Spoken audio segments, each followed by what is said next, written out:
And today, all we do is discuss words. So, yes, let's just pray, let's just wish for everyone to be attuned. And at this rainy hour, I guess you're all done with your dinner. So, let the nature begin. Let our love for literature flow. So, we now begin with our nature batch. So, we'll definitely be waiting for the others to join. Nature batch. So, let's do that. Let's begin. And we're all doing quotable quotes today. Hey, Advik, thank you very much for being so enthusiastic and exuberant and the first to join. So, thank you very much for tuning in, all of you. And the NETure Batch is now live. And today we just do the quotable quotes. So, my question to each one of you is what's your favorite quote? What's your favorite lines from English literature that you'd like to express? So let's, use comment section as a tool to interact. You can just put in your favorite lines and we can, discuss and delve deeper into it, that what it is and, what are the main prime aspects of it. So thank you very much for this literary confluence and inviting all the people. So we'll just begin, and I'm really eager to see your entries about it, and I'm really eager to see like what's your favorite basically. So what are the favorite lines of literature that you've read so far? So yes, Satvik, please pull in there. An excellent evening, a vibrant one. So what are the favorite lines from English literature that you've read, Advik, that you've come across, and all the people watching us? For now, it's Advik, you're right there, and even we'll be waiting for the others to tune in too. So please put in your favorite lines. It could be from poetry, it could be from prose. So, just pull in there and we'll just, start with it. And even I would request you to, put this forth, just take it places, basically just circulate it and spread it to the right people who are preparing for their net examinations or preparing for like any specific exam or who just love literature. We are purely here for the love of it. So let's be it. Let's just do that. And your favorite lines, like, we'll just wait for a minute or two more. We'll also, keep all the lovers of literature attuned and here in our live stream of the NETure Batch, exclusively powered by the Palace of Words. So let's begin, let's do that. And I suppose you all love literature. So, all the lovers of literature, welcome to the forum. I think, therefore, I am. I guess, yeah, that's a very beautiful line, Advik. So that's very good, That's so nice. And I guess really inspiring the lines. And I guess we've started on the right footing. These are good lines. And all the others also who have tuned, kindly, put forth the favorite lines from literature that you've read, any quote that you live by, or anything that you would like, to be discussed in this forum. And today, all about quotations. As you might have also read our title, it's about the quotable quotes in English literature. And today we discuss, what the prominent lines are, what are the important lines in English literature. So let's get deeper into it. And without further ado, let's get to the lines that, really shapes us because, words really have energy, words have power.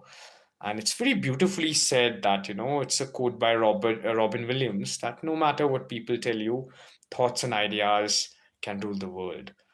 And it's actually our thoughts and ideas that makes us great, that really shapes us, our ideologies, our lives in general.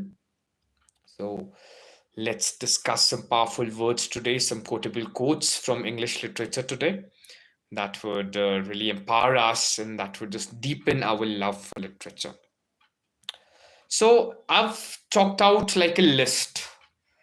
There's a specific list of some quotable quotes where we can discuss it. And yes, I suppose let's begin, and let's also expect the other people to join in, that all the lovers of the literature assemble and we begin.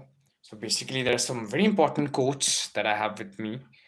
I've got an entire list, and these quotes are famous enough to be recognized by the most native English speakers. And some come from written English, plays, books, or poems. Others come from movies, and still others come from famous figures in history. So we have a good collection today, we have a good bunch today. Any of these can be quoted in a conversation, in whole or in part. They are so famous that the longer quotes are more often referred to with only the first part of the quote because people know the rest. So, some famous quotes would be discussed today. Once you know an English quote, you will see it referred to in many places. Of course, I guess it makes our vocabulary grander and better. And the famous quotes are often changed slightly to make jokes, since everyone will understand both the original quote and the changed version. And they can also be used as jokes when you quote them in an unexpected context. So, yes, the showers of quotes would be upon us today in this rainy season. And also the prayers for everyone across the globe. There have been, some great natural disasters happening lately in and across Himachal. So, prayers of peace, prayers of strength, and I guess healing to the world. And I guess, a high time to raise our sensibility and really, be good beings and really nurture our Mother Earth in the best way possible. So we'll just begin with these quotable quotes today, and let's see what's there in store. So, all right then, let's just be beginning these quotes.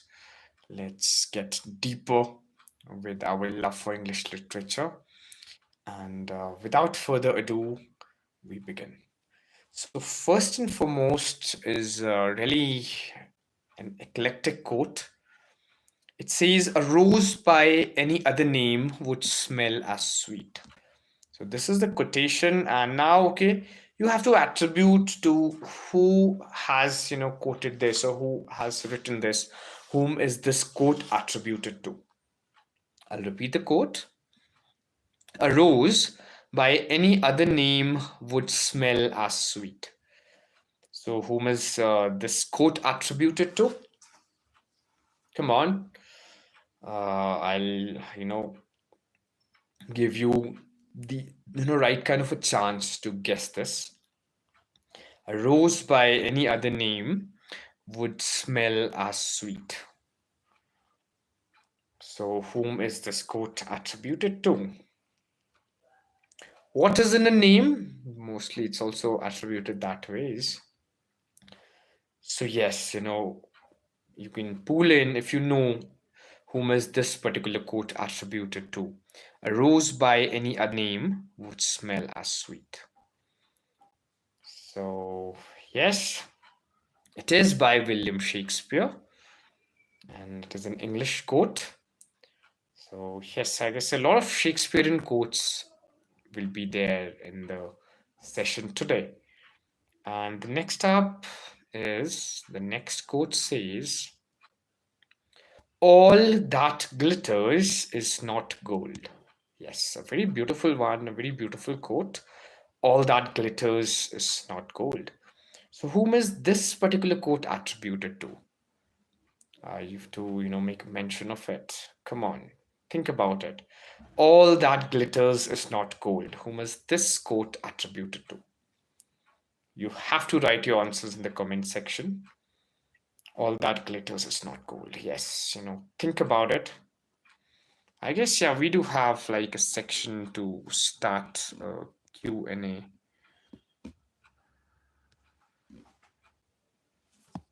So, yeah, let's get started.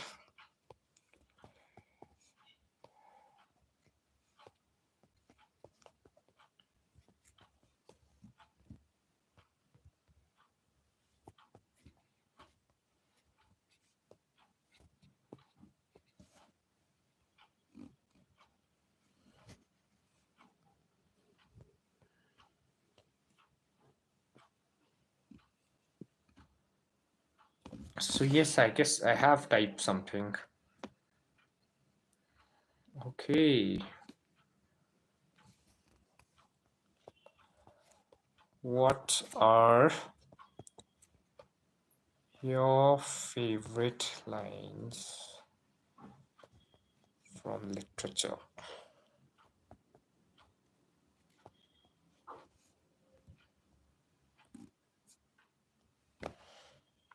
So I'm just putting up some quotes also there, and let's just basically see, that where are we striving from. So here we have some people here. Leticia, the carrier says hi. Hey, Leticia. Thank you very much for being here. And yes, Sadvik, I didn't actually like, I got a call, and we are based at our home center now. Thank you very much for putting it here, Advik. That basically now we started a collaboration with an academy, but now we are ending it. So we are now here based in our home center. We are based at Palace of Words, the home office, close to the tunnel at Delhi. So be there for our offline classes as well. And now all that glitters is not gold. If to tell, whom is this quote attribute. So here, all that glitters is not gold is by William Shakespeare again. It's a Shakespearean quote. So yes, basically, a lot of Shakespearean quotes to be discussed today. And I guess that's a very ideal way. All that glitters is not gold. हर चमकने वाली चीज सोना नहीं होती. So this is like rightly said. Yes, Advik, let's do something about it. And we'll surely be riding. And we're also promoting cycling these days, the mountain biking, the cycling. We have young Advik here who's recently, got into the sport and who's doing some great work, who's doing a very wonderful job as a rider. So you can join us on some adventures at times. And then to the next quote now.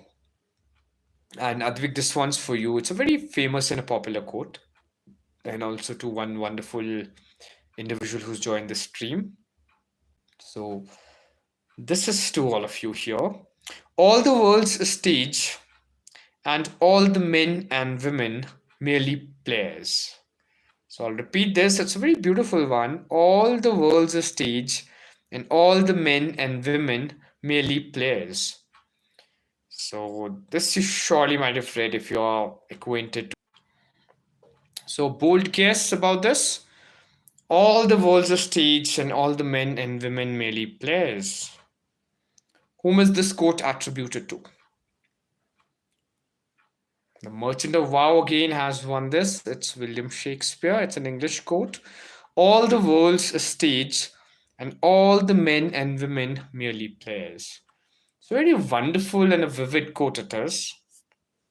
So this is attributed to Shakespeare again. So a lot of Shakespeareanism in the air today. So are we ready for the next one? Next quote. All right then. So very quick quote if there's someone just who's just recently joined the stream. So there are two people at the stream at the moment. So any of your favorite quotes that you would like to be discussed now? Someone has joined us again. Someone was there for a while. So you can just put it there on the comments. The favorite lines, the quotable quotes. Today we dig into all the inspiration, all the work of wow that really help us. So next up, I've got a quote to share. And if you've got a quote to share, I'll wait for a minute. And if something comes to your mind, you can type it down in the comment section. Words, they're powerful, right? And meanwhile, I can just create a shout out. Do check us on the Instagram as well. Our page is called Palace of Words. So you'll also get to know about the things we are up to at the center and the things we are catering to at our beautiful educational initiative. So the next quote is coming your way. I do not see A lot of comments right here. So the next quote is: Ask not what your country can do for you. Ask what you can do for your country. A very beautiful and a vivid quote. This you surely have to guess, the kings and queens of Palace of Words. Ask not what your country can do for you. Ask what you can do for your country. A very vivid and a beautiful and a bright quote it is. So, yes, please, what the country can do for us and what we can do for the country. Whom is this attributed to, wonderful ones? Ask not what your country can do for you. Ask what you can do for your country. A very good quote it is. So who's answering this one? And a hint I can give you, it's not Shakespeare this time. We'd been into a lot of Shakespeare, a lot of Shakespearean things lately. And yeah, literature is, I guess, very synonymous to Shakespeare. So we are bound to have Shakespeare in our discourse and discussion today. So, whom is this quote attributed to, students? Or the kings and queens of Palace of Words, the writers, the wonderful people who have made it to the stream. Ask not what your country can do for you. Ask what you can do for your country. So this is to JFK, John Kennedy. This particular quotable quote is attributed to John Kennedy, and I'm repeating it. Ask not what your country can do for you. Ask what you can do for your country. A very beautiful quote. This is by John Kennedy. So let's jump ahead. And yes, keep the comment section really interactive. Pull in there and let the literary love flow. So any quote that you have at hand, anything that you'd like to discuss, you can put it there on the comment section. So what your favorite lines of English literature are. This is something for all of you. This is my question. This will be my question for the entire stream today. We are gathered here to, get the stream of inspiration, get the stream of literary love flowing. So yes, let's keep going further also. And I've got a wonderful list of quotations. So you can just pull in and see, what it is about, what it has in store for you. So now we go towards the next quote. It is: Ask and it shall be given you. Seek and you shall find. That's a very beautiful quote, isn't it? Ask and it shall be given you. Seek and you shall find. So, a hint if you want, it's a Greek quote. It's a Greek quotation, and where can you find it? Reading it one more time for you all, beautiful people. Ask and it shall be given you. Seek and you shall find. So, any guesses about this one? That's a biblical quote, you can read it in the Bible. Ask and it shall be given you. Seek and you shall find. So that is great again. And yes, let's jump ahead and, let's see what's there in store for us, what's there together, and welcome the kings and queens who've joined us, who are there on the stream. And we are letting our literary love overflow today with the quotable quotes. So if there's any that you know of, you can put it in the comment section.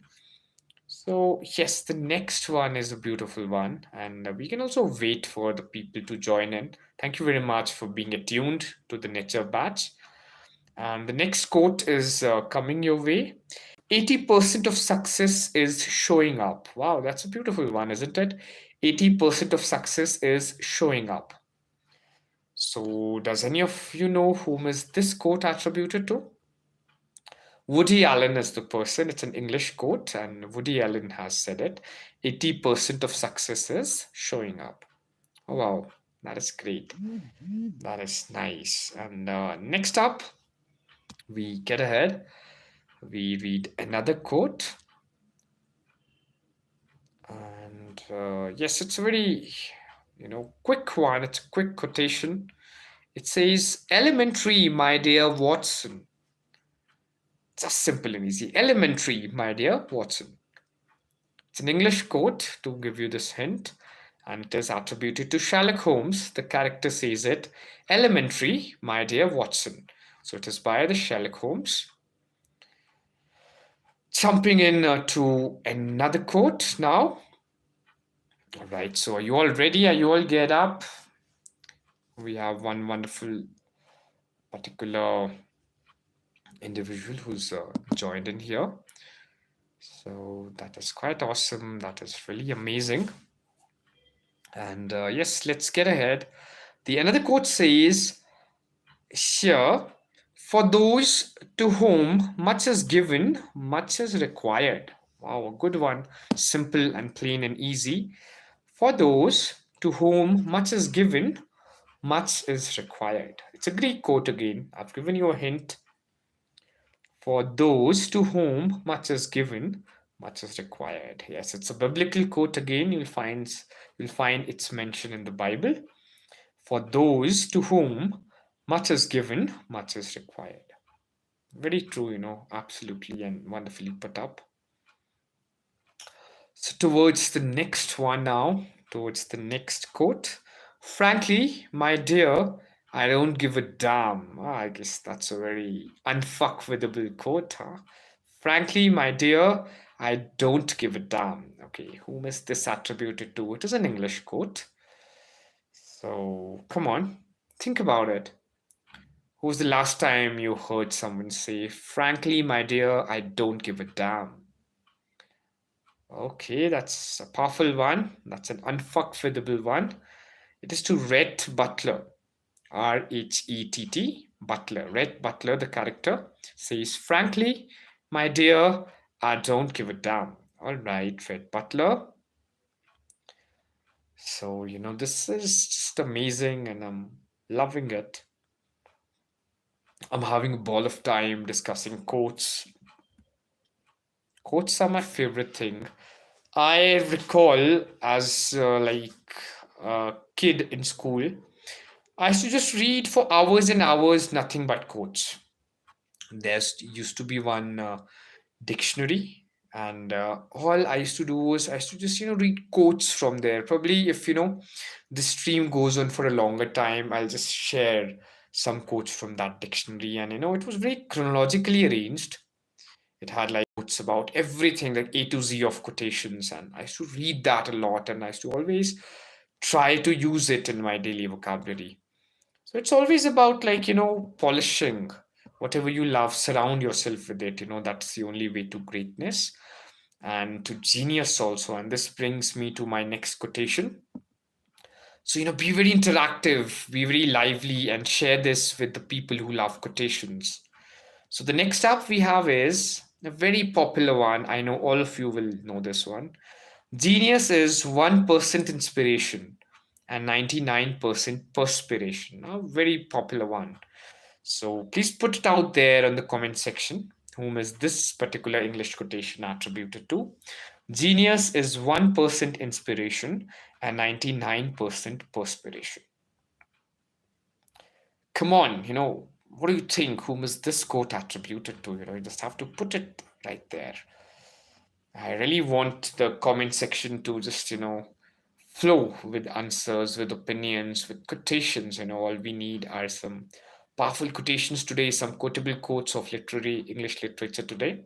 So, genius is 1% inspiration and 99% perspiration. This particular beautiful quote is attributed to Thomas Edison.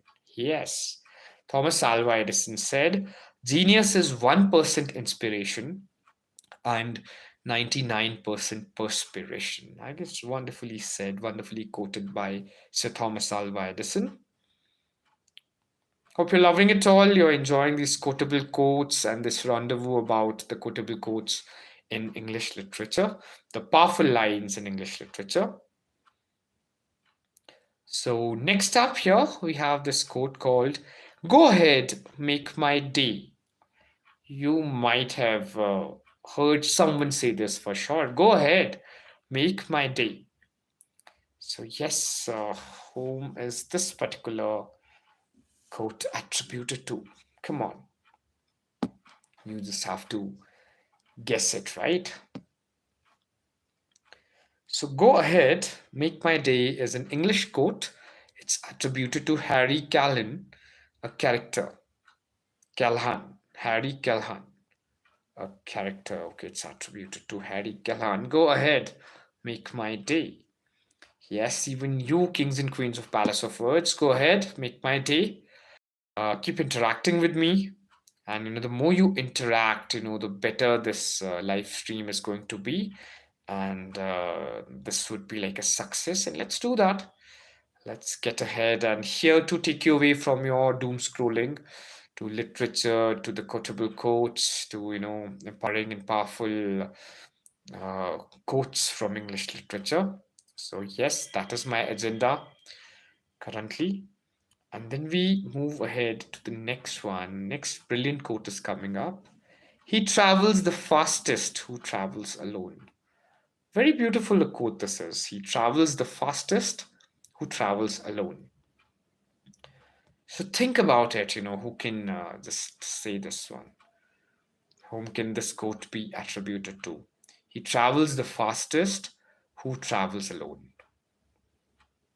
So this one is attributed to Rudyard Kipling. It's an English quote attributed to Rudyard Kipling. He travels the fastest who travels alone. Fair enough. Lovers of English literature, lovers of language, kings and queens of Palace of Words. And we'll very quickly jump to our next quote. It is, hell has no fury like a woman scorned. Oh, that's a powerful one. Hell has no fury like a woman scorned.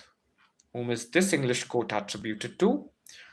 Keep mentioning, keep guessing. You've got nothing to lose. You just, put forth your opinion and your views about this quotation. Hell has no fury like a woman scorned. This is by William Congreve, an English quote by William Congreve. Hell has no fury like a woman scorned. A good one it is by all means. So any quotable quotes that you would like to be discussed, you can just put it there on the comment section, on the chat, and we can also take them further in our discussion and in our rendezvous at NETure Batch, brought to you by Palace of Words. So yes, up next, hell is other people. I guess this is very popular. You might have heard it. It's a French quote. Hell is other people. Whom is this particular quote attributed to? Hell is other people. Yes, you've got to think it through. Who said it to you the last time? Hell is other people. This one is attributed to Jean-Paul Sartre, like a French linguist, of course. Jean-Paul Sartre says, hell is other people. So moving ahead, here is looking at you, kid. When did you read these lines before? Here is looking at you, kid. It's an English quote.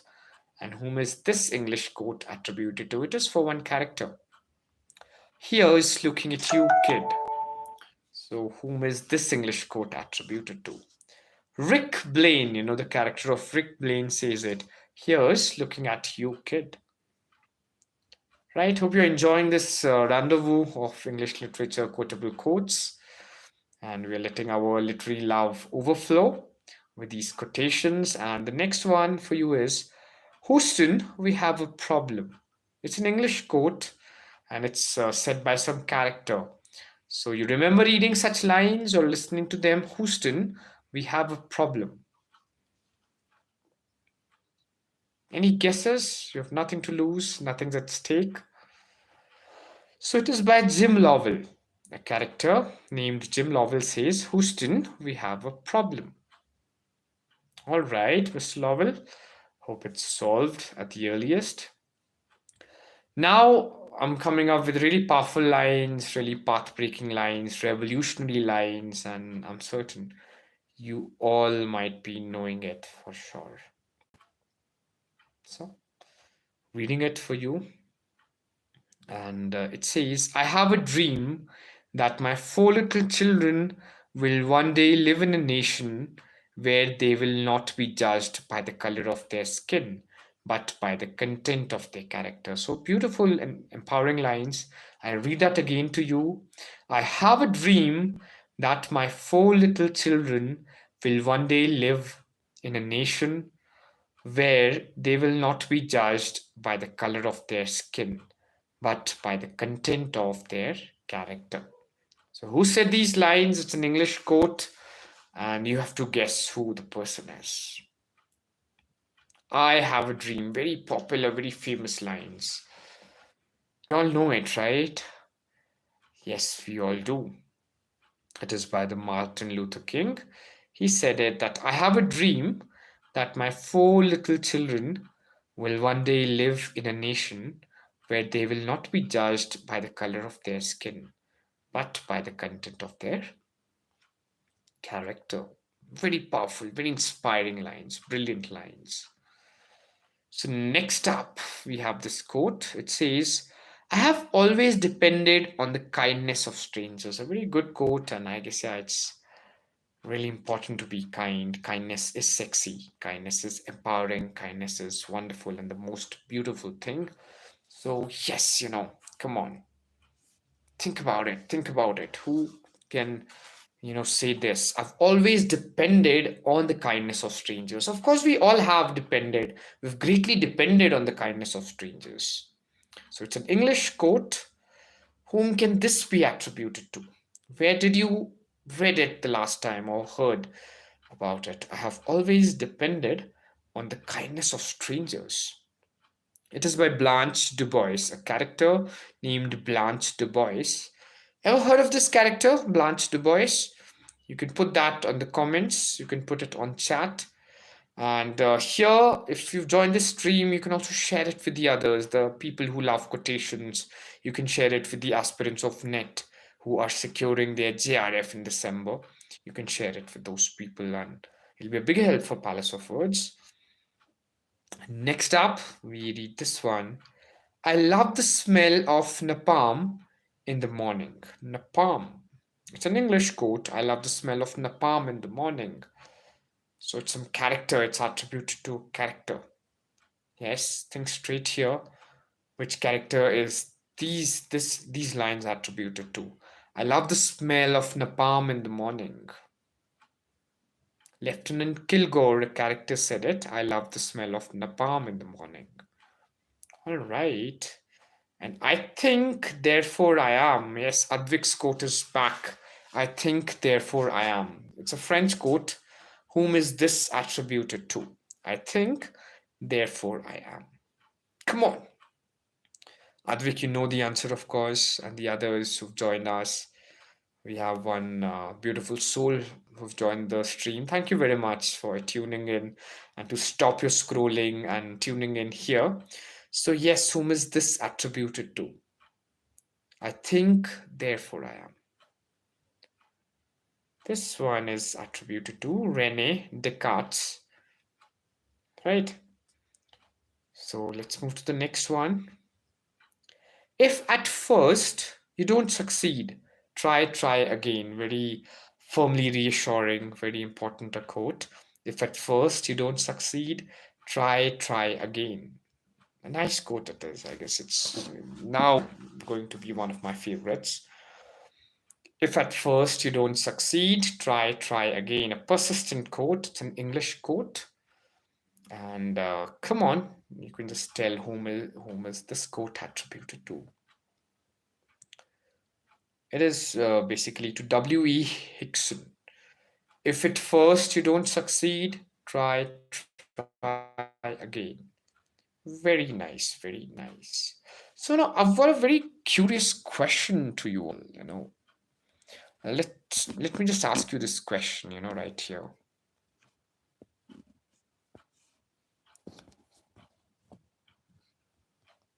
Okay. So my question. Wait for the question. It's an interesting one.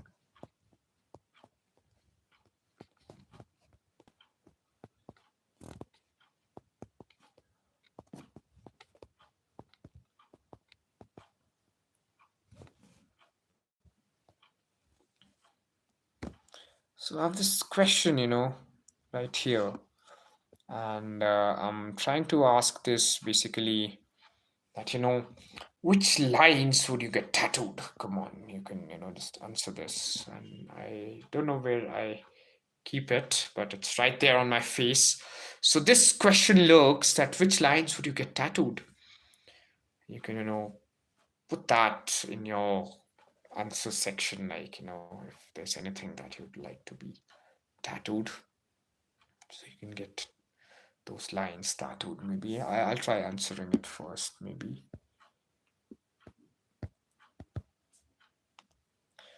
Okay. So meanwhile, when you're figuring which lines would you get tattooed, we can also see some other quotes, right? Meanwhile, let's see some other quotes. So this one is also an interesting quote, an eclectic and a thoughtful quote. So you can think about it, you know, basically this one. Whom is this quote attributed to? Now it is, if you're going through hell, keep going. Wow, a beautiful quote, isn't it? If you're going through hell, keep going. So, whom is this quote attributed to? Come on. If you're going through hell, keep going.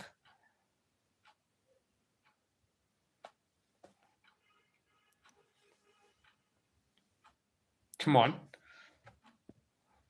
Where can we hide this? Does anyone know how to hide this one?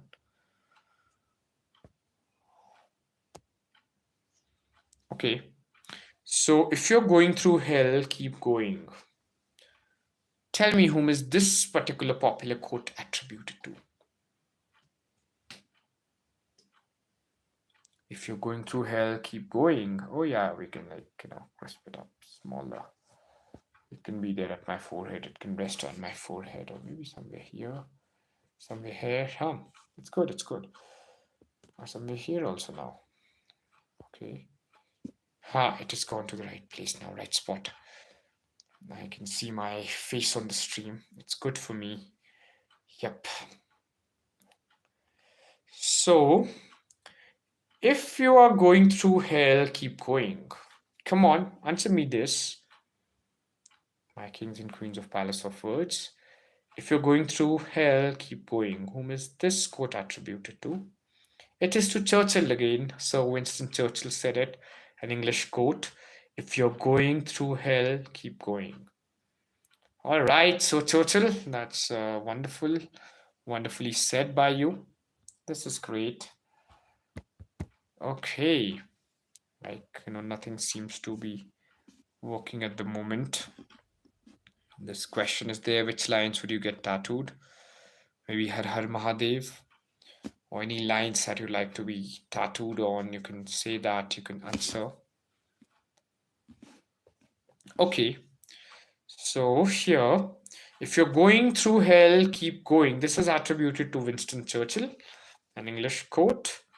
And let's get ahead, let's get started with another ones also, because it's a lot of my mentors have said that, sometimes it's just a line in a novel, in a book, a piece of advice that is, powerful enough to change your life. Just a line, literally, that isn't it magical that we just need a word, some bunch of words to, go ahead with life and carry on. How powerful it is. So we all know the might and power of words, right? And then we are here together building our palace of words, bigger, better, and divine, right? So the next one says, if you build it, they will come. Oh, it's an English quote. If you build it, they will come. So it's attributed to one character. And what's the name of the character? If you build it, they will come. Whom is this attributed to? Come on, you have to answer it. So basically, it's attributed to Joe Jackson. If you build it, they will come. Right? If you build it, they will come, by Joe Jackson, an English quote. To the next one now. It's a very good one. If you want something done right, do it yourself. I guess a very good one, literally. If you want something done right, do it yourself. Powerful, right? Affirmative, very good advice. If you want something done right, do it yourself. Whom is this smart French quote attributed to? Come on, answer me. If you want something done right, do it yourself. Whom did you hear it saying this sensible advice? If you want something done right, do it yourself. Come on, it's a French quote. So, whom is this attributed to? This one is attributed to Charles Guillaume Etienne. If you want something done right, do it yourself. Rightly said by Charles, isn't it? Right, let's get started in doing it our own selves. And the next one is, if you want something said, ask a man. If you want something done, ask a woman. Wow, a very feminist air this quote has. If you want something said, ask a man. If you want something done, ask a woman. Wow, very good. Whom is this English quote attributed to? If you want something said, ask a man. If you want something done, ask a woman. So think about it. Whom is this quote attributed to? Margaret Thatcher said it right. If you want something said, ask a man. If you want something done, ask a woman. That's so good. And let's start a contest. The people who stick to us till the end, and if you write your favorite quote and you can answer that who has written this quote, whom is that quote attributed to, so you'll surely get something. You'll get a hamper, you'll get some gift. You'll get a surprise gift, if you stick till the end. Advik, it's glad to have you back again. Welcome back. And we've just started a contest here. If you stick till the end of the stream and you could mention one of your favorite quotes from all the hundreds of the quotes, several hundreds of the quotes we are going to discuss, you'll get a surprise gift. So play it fair, all of you. We have 3 excellent noble souls who've joined. And next quote is, I'll be back. As Advik just said, I'm back. So it's an English quote, I'll be back. And you might have heard it. You might have heard it in the movies. You might have heard this many times. You might have read it in one of your favorite novellas, your favorite books. I'll be back. So whom is this quote attributed to? You just have to mention it. Come on. I'll be back, said the Terminator. You might have watched that Arnold Schwarzenegger's movie called Terminator. He says, I'll be back. Amazing, some movies also right here. So the next quotation is, I'm going to make him an offer he can't refuse. I guess a very popular quote. I'm going to make him an offer he can't refuse. It's by a character, it's an English quote, and I'm certain all of you know it. Come on. Tell me whom is this particular quote attributed to. I'm going to make him an offer he can't refuse. Vito Corleone from Godfather says this. I'm going to make him an offer he can't refuse. Have you watched the movie Godfather? A lot of people say a lot of things about it. Okay, towards the next one now. The next quote says, I've got a feeling we are not in Kansas anymore. It's by a character, it's an English quote. I've got a feeling we are not in Kansas anymore. Any guesses? Who can this be attributed to? I've got a feeling we are not in Kansas anymore. This quote is attributed to Dorothy, a character named Dorothy. And I've got a feeling we are not in Kansas anymore, right? Okay, fair enough, Dorothy. Towards the next one now. Keep your friends close, but your enemies closer. Very popular one. You know this for sure. It's an English quote. It's attributed to a character only. It's a quote from a movie. Keep your friends close, but your enemies closer. A hint I can give you is it's a novel written by Mario Puzo. So Krishan ji has joined us. Say Krishna Bhai. So great, Thank you very much for being a regular. in these streams and prayers of good health, wealth, abundance, all the happiness, all the joys to you. Thank you very much for being here, and keep spreading this love and keep circulating the stream to the people preparing for their net exam, the ones who want to secure their JRF in this December in English literature.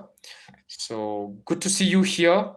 And today we are just discussing quotable quotes, some important, powerful lines from English literature, from the movies, and something we've come across. Since you are here, welcome to the stream. And what is your favorite lines that you know? And we also have posed this question: which lines would you get tattooed? So if there's anything that you would like to get tattooed, you can, use this chat section, the comment section as your notebook, as mode of interaction, and you can put it there. And we're discussing quotes, quotable quotes again here. So anything, that really moves you, any lines that are close to your heart and that you'd even etched in your body as a tattoo, or the principle that you live by. So if there's anything, that comes to your mind, you can put it there. I'll be more than happy to read it out. And meanwhile, we're discussing some quotes, some really amazing ones. And the one at the moment we're discussing is: keep your friends close, but your enemies closer. So, whom is this quote attributed to? You have to answer this. It's an English quote, it's a movie quote. And in which movie did you hear, keep your friends close, but your enemies closer? And it's also attributed to like a very wonderful book written by Mario Puzo. Godfather is the movie, and Michael Corleone is the character whom this quote is attributed to. Keep your friends close, but your enemies closer. All right, Michael Corleone. Next up is very beautiful and a powerful one. Knowledge is power. Whom is this quote attributed to? Knowledge is power. Come on, you have to write this one, We've heard it for umpteen times, we've heard it ample times. Knowledge is power. Come on, Still, whom is this quote attributed to? Knowledge is power. So it's basically Sir Francis Bacon said it. Knowledge is power, and obviously we can't agree more. That's so true and subtle, isn't it? Knowledge is power, absolutely. So the next one is from a very wonderful movie, and we all know it for sure. And I would really request that you put it out there and you answer. Whom is this quote attributed to? It says, life is like a box of chocolates. You never know what you're gonna get. Come on, you have to answer this. Life is like a box of chocolates. You never know what you're gonna get. So it's a movie called, a Hindi remake of this popular film was made. My favorite actor starred in it. My favorite actor is Amir Khan. So it's the movie called Forrest Gump. It had this thing, life is like a box of chocolates. You never know what you're gonna get. So it's by the Forrest Gump, the character of the movie, the main character of the movie, and it's an English quote attributed to Forrest Gump. So do you all believe that life is like a box of chocolates and we never know what we'll get? Or as oh, we are back live. There was some glitch. And life is like a box of chocolates we were discussing. You never know what you're going to get. Very good, powerful, profound quote by Forrest Gump. And yeah, let's get ahead. Let's strive for more. It's so good we didn't lose track of time. We are going at it. And maybe we'll read from this beautiful book, a thing or two from the literary terms. And I also mentioned, the book that I said I used to just read random quotes from. So I guess we can share that book as well. So next up is life is like riding a bicycle. To keep your balance, you must keep moving. Very good quote. An English quote. Life is like riding a bicycle. To keep your balance, you must keep moving. Think it through. Think about it. Life is like riding a bicycle. To keep your balance, you must keep moving. It is by Albert Einstein. Albert Einstein wonderfully said, life is like riding a bicycle. To keep your balance, you must keep moving. That's amazing. That's a nice quote.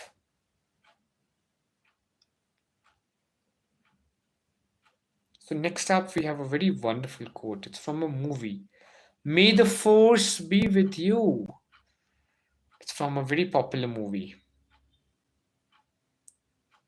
called Star Wars. May the force be with you is attributed to Star Wars.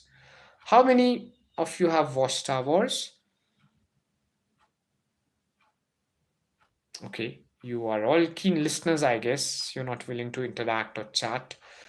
And let me be the one to continue with this vivid, love filled monologue about English literature. So, May the Force be with you is from Star Wars, it's from the movie Star Wars. May the Force be with you. So, may the Force be with us all. Next up is, no one can make you feel inferior without your consent. A powerful quote, right? No one can make you feel inferior without your consent. So you have to tell this one, whom is this attributed to? And here Advik has posed a mathematical question. So what is 173.75 into 24 upon 100? Okay, that's the answer that you'll be getting upon solving it. Go for it, Advik. You solve it quickly and get to the right answer. 173.75 into 24 upon 100. So that's the right answer that you are going to get, Advik. Go ahead, solve it. And this quote also. No one can make you feel inferior without your consent. It's an English quote. And whom is this quote attributed to? Any specific question, basically? Whom is this quote attributed to? So it is Eleanor Roosevelt says it wonderfully that no one can make you feel inferior without your consent. Right. And hope Advik you also found the answer. So what is the answer to 173.75 into 24 upon 100? Its answer is not coming right, is it? I guess let's solve it down. And yes, the people who've joined in, can any one of you help Advik in his mathematics? The question posed is 173.75 into 24 upon 100. So please assist Advik on this one. And Advik, you carry on with your calculations. I guess practice makes a man perfect, of course. And mathematics is aced by practice itself. So carry on with it, Advik, and just give us the right answer to this. We are waiting for the answer. And yes, let's get ahead. Let's okay. Oh, 4158 is the answer. So yes, that certainly is the right answer, Advik. And yes, I guess can someone else confirm, or it's Advik alone in the stream at the moment? So yes, Advik, you're doing a fine job. Carry on with your mathematics. And let's also delve deeper into the study of mathematics, sciences, and all the subjects. So next up is the next quote is, not all those who wander are lost. I guess a very adventurous, very beautiful quote, a very travel friendly quotation. Not all those who wander are lost. It's an English quote. So, yes, who said it first, or where did you hear it? Not all those who wander are lost. A quote that instantly inspires you to, pick up your backpack and travel. When did you first hear this? Not all those who wander are lost. This wonderful quote is attributed to J.R.R. Tolkien. You might be aware about the Lord of the Rings, the Tolkien's trilogy. J.R.R. Tolkien said it. Not all those who wander are lost, and that's so totally true. That's so wonderful and true. So next up, we have again a very powerful quote coming up. Nothing is certain except for death and taxes. Oh yes, humorous also. True also. Nothing is certain except for death and taxes. It's an English quote, and you really have to tell whom is it attributed to. Nothing is certain except for death and taxes. So, yes, it's Benjamin Franklin. This quote is attributed to Benjamin Franklin.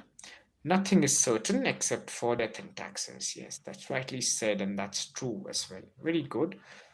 Nothing is certain except for death and taxes. Oh, great. Yeah, more and more people are joining. Thank you very much, kind souls, to join in. And next up, next quote is parting is such sweet sorrow. Parting is such sweet sorrow, my God. It's an English quote. And when did you hear it last? Parting is such sweet sorrow. It is by William Shakespeare. And I remember one of my professors saying that Shakespeare has a genius as such that we unintentionally and unknowingly quote Shakespeare a lot of times. He said so many things, so many wonderful things, of course. So, parting is such sweet sorrow. It's attributed to William Shakespeare.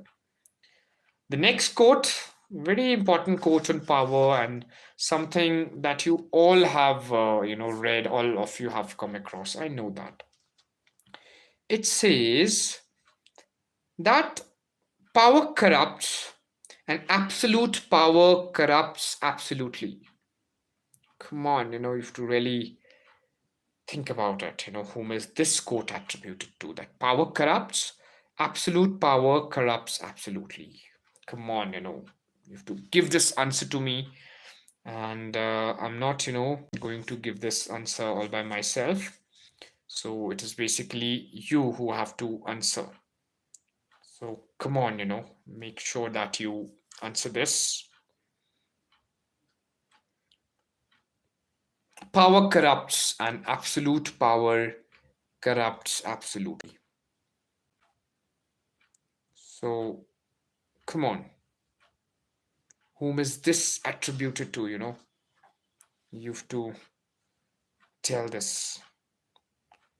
That power corrupts and absolute power corrupts absolutely. Whom is this quote attributed to? Anyone, anyone basically you can comment upon or you can say about this one. So, yes, think about it. Basically, what this is, and what's the main idea about it.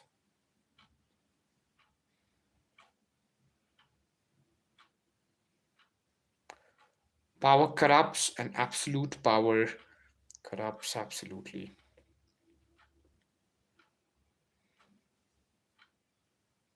So, come on. What do you think about it? You really have to come up with it. Power corrupts, and absolute power corrupts absolutely.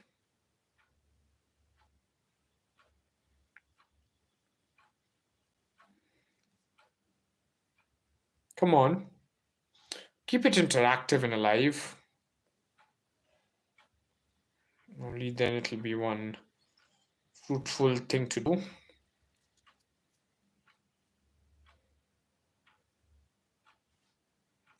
So power corrupts and absolute power corrupts absolutely. Whom is this attributed to? You have to just tell that. Okay, think about it. Think about it.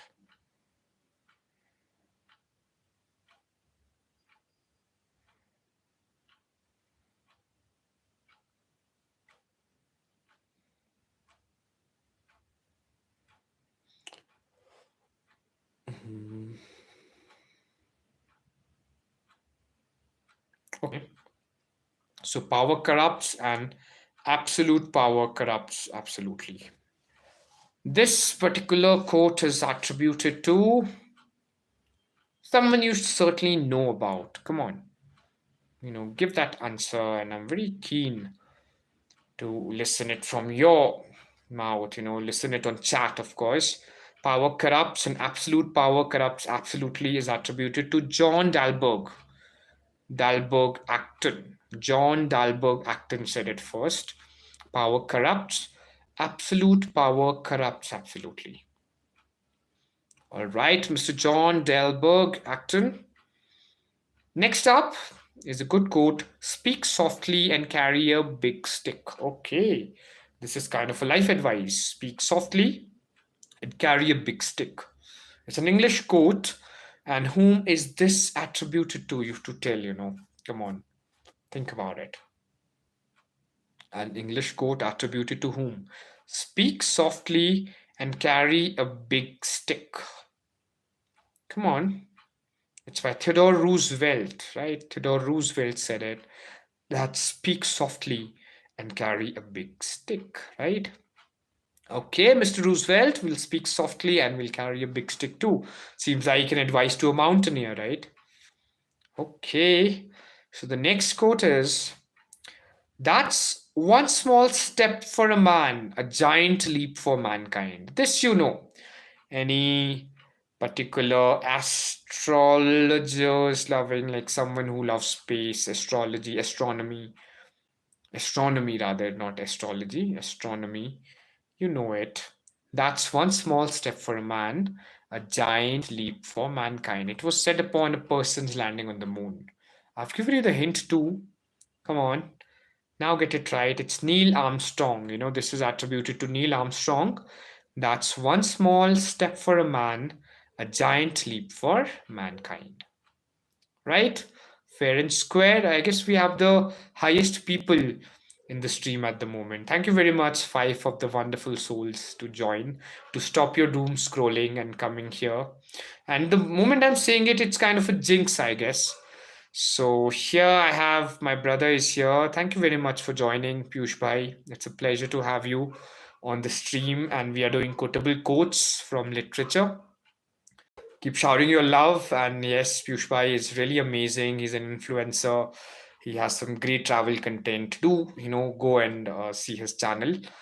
In some amazing videos he's making. He's doing great, and I guess everything's going great at home too, Piyush Bhai. I'll be soon joining in. And now we are just discussing quotable quotes here. We are talking quotable quotes. So basically, now we talk about this particular thing. That's one small step for a man, a giant leap for mankind. So it's by Neil Armstrong. It's an English quote.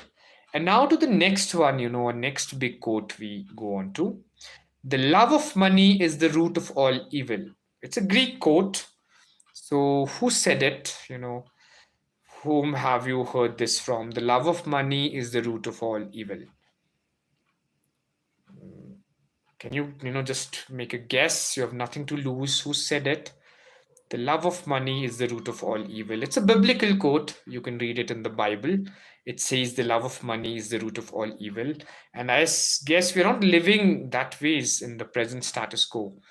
We are mostly filled with the love of money. And thank you very much, Tanishk Bhai, for joining in here.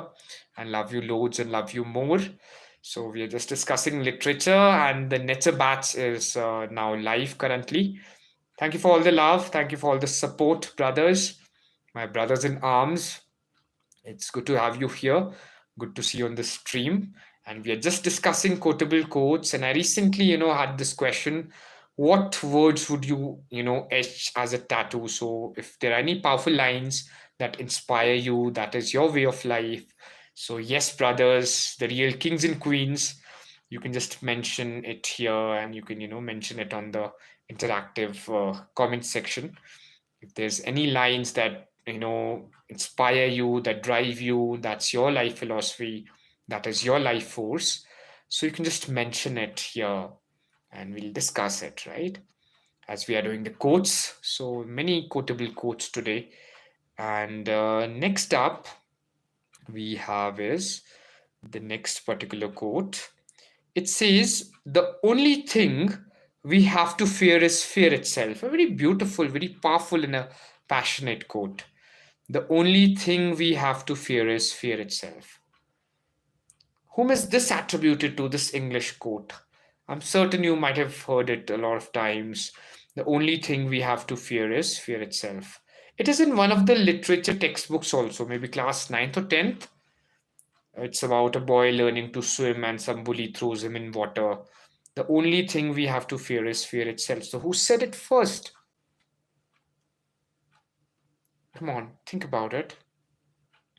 So this basically is, the only thing we have to fear is fear itself, is by Franklin D. Roosevelt. And yes, this appreciation comment, love from my brother. He says, I appreciate how you've grown into such a wonderful person.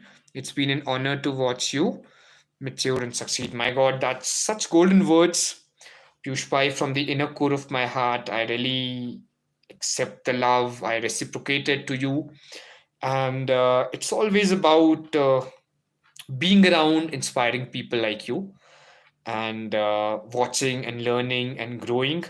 So it's all the love that I've been blessed with, and I always feel it is the way to go, and the things we can do and the things we can contribute with. But it's again, love is so powerful, and it's this love that keeps me going and growing. So I feel there's a lot to be achieved, there's a lot to be done, and if I have this hardcore love from brothers like you, from the family, so world is our oyster, and we keep getting better from here. But this word of praise, word of love is so dear, and that is my fuel. This is something that's constantly motivating me, that's pushing me into being my best self. And I guess, yeah, let's together make this world a better and a much more beautiful place. That is the main endeavor. Yeah, let's get to it. So yes, a little appreciation goes it goes a long way. Thank you for making my evening, and thank you for making this stream a success by showering such love and grace and praise. And it's your appreciation that truly matters, because it's only appreciation that triggers excellence. And yeah, let's keep creating wonders, and let's keep creating magic, Piyush Bhai. It's so good to hear these words, and I'll take it with all my heart. And yes, let's get bigger from here and better from here. Towards the next quote, also, like, let's get to this next wonderful quote. There's no place like home. My God, since my brothers have joined in here, my family is right on the stream, and I'm having these quotations about home. There's no place like home. It truly is. It's wonderfully said that there's no place like home. So, who said it first? This English quote. It's by a character, and there truly isn't a place like home where you're loved, where you're valued. And I guess now we all have these digital home of ours. I consider my stream to be really sacred, and I am trying to maintain consistency and regularity. So there truly is no place like home, and it's said by a character named Dorothy. So Dorothy says it, that there's no place like home. Wow, that's good. That basically is a very empowering, very firmly reassuring a quote. There's no place like home. Wow, that's such a good quote, isn't it? So let's get ahead and jump to these other quotations as well. And I'm very keen to hear from your quotations also. What are the quotations that move you? What are the quotations that inspire you? That makes you a better individual, that you live by. And we have many greats to discuss today. And thank you very much for sticking to the stream, and keep sharing it with the people who would benefit from it, the lovers of English literature, lovers of language, and the people, the aspirants for net examination, because we are on this mission to cater to like 100% selection in net. And we just want that 100% of our students secure their JRF in this December 2025. So let's make it a reality. Let's make it happen. Let's go and, get it done. So now next is three can keep a secret. if two of them are dead, my God, that's a very humorous, very, violent quote. Three can keep a secret if two of them are dead. It's an English quote, and who says it? You really have to mention this. Three can keep a secret if two of them are dead. So it's basically said by Benjamin Franklin. Benjamin Franklin says it very beautifully. Three can keep a secret if two of them are dead. My God, that's incredible. So Benjamin Franklin says it in a humorous way. Three can keep a secret if two of them are dead. Okay, yes, being a confidant, being a secret keeper is hard. Now towards the next one. This better to have loved and lost than never to have loved at all. Wow. A lovable quote. It's an English quote. This better to have loved and lost than never to have loved at all. So whom have you say it, or this is, I guess, mostly written around a lot of Instagram bios and something to, live by. Love is about surrender. Love is about getting all in. That this better to have loved and lost than never to have loved at all. It's by a very wonderful poet. Alfred Lord Tennyson says it. It is better to have loved and lost than never to have loved at all. So beautifully said. It's a magnanimous quote, isn't it? So towards the next one now.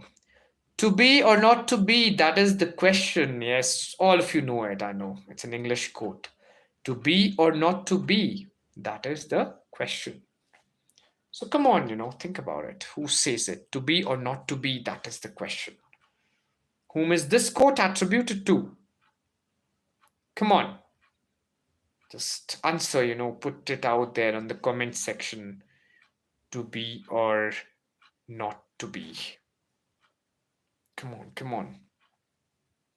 Whom is this particular quote attributed to?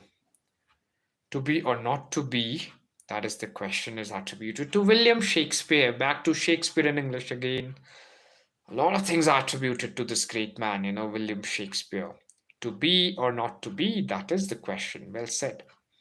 So, next up, to err is human, to forgive divine. We've heard it like umpteen of times. It's an English quote. And whom is this attributed to? To err is human, to forgive divine. Come on, you have to give that answer. It is by Alexander Pope. Yes, Alexander Pope puts it very beautifully. To err is human, to forgive divine. Yeah, that's so wonderful. To thine own self be true. I guess that's the most important thing, most important philosophy of life, to be true to our own selves. To thine own self be true. Thine, thee, thou, whom is it attributed to? I've given you the biggest hint now. It is to William Shakespeare, of course. Yes, to thine own self be true. Right? That is great. Isn't it?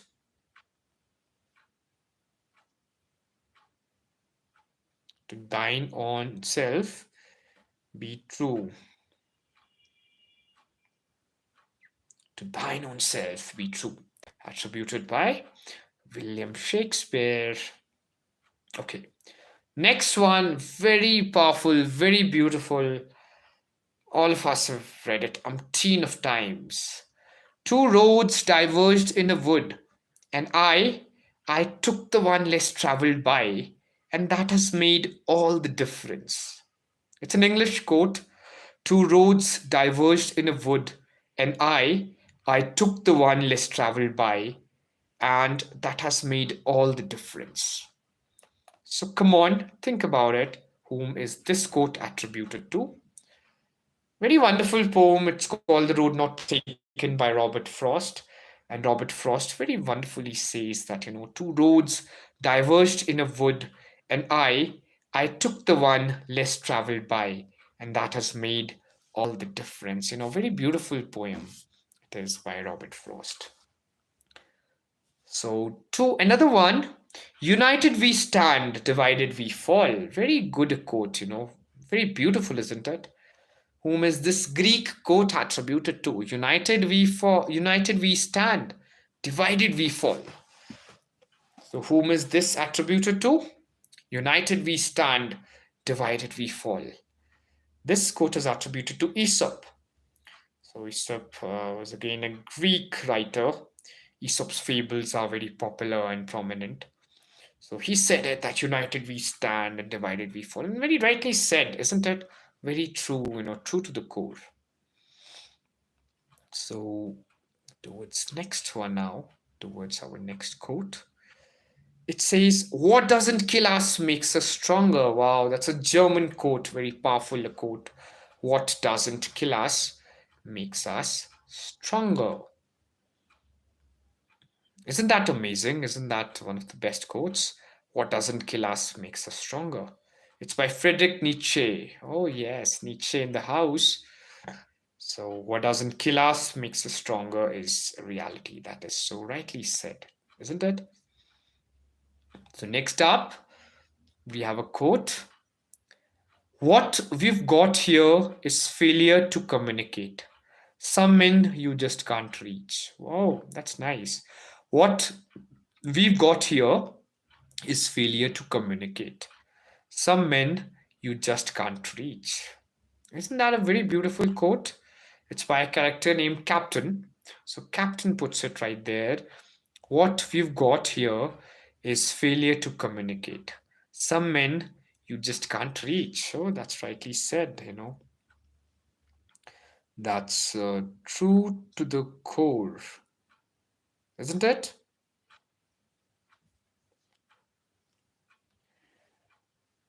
Okay, so now what we've got here is a failure to communicate. Some men you just can't reach. Oh, true. So, next one now.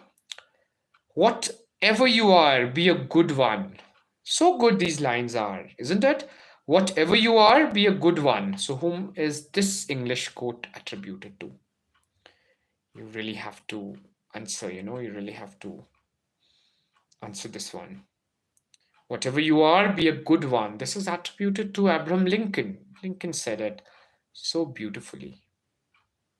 Beautiful and true, isn't it?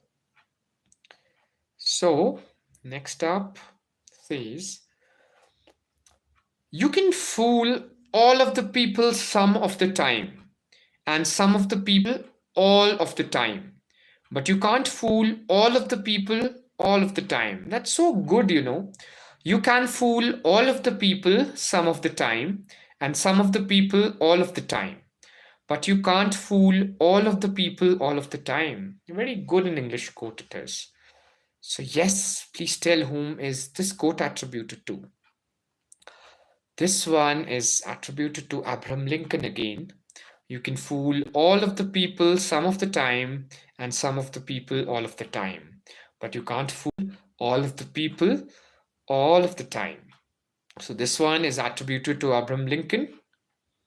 Next up, we have, "You must be the change you wish to see in the world." Very powerful quote, very brilliant a quote this is. An English quote. You must be the change you wish to see in the world. And the one whom this quote is attributed to is also referred to as the father of the nation in India. Rashtrapita kehte hain inhe. He has said, "You must be the change you wish to see in the world." So this quote is attributed to Mahatma Gandhi. So very good and powerful and inspiring quotes they are, isn't it?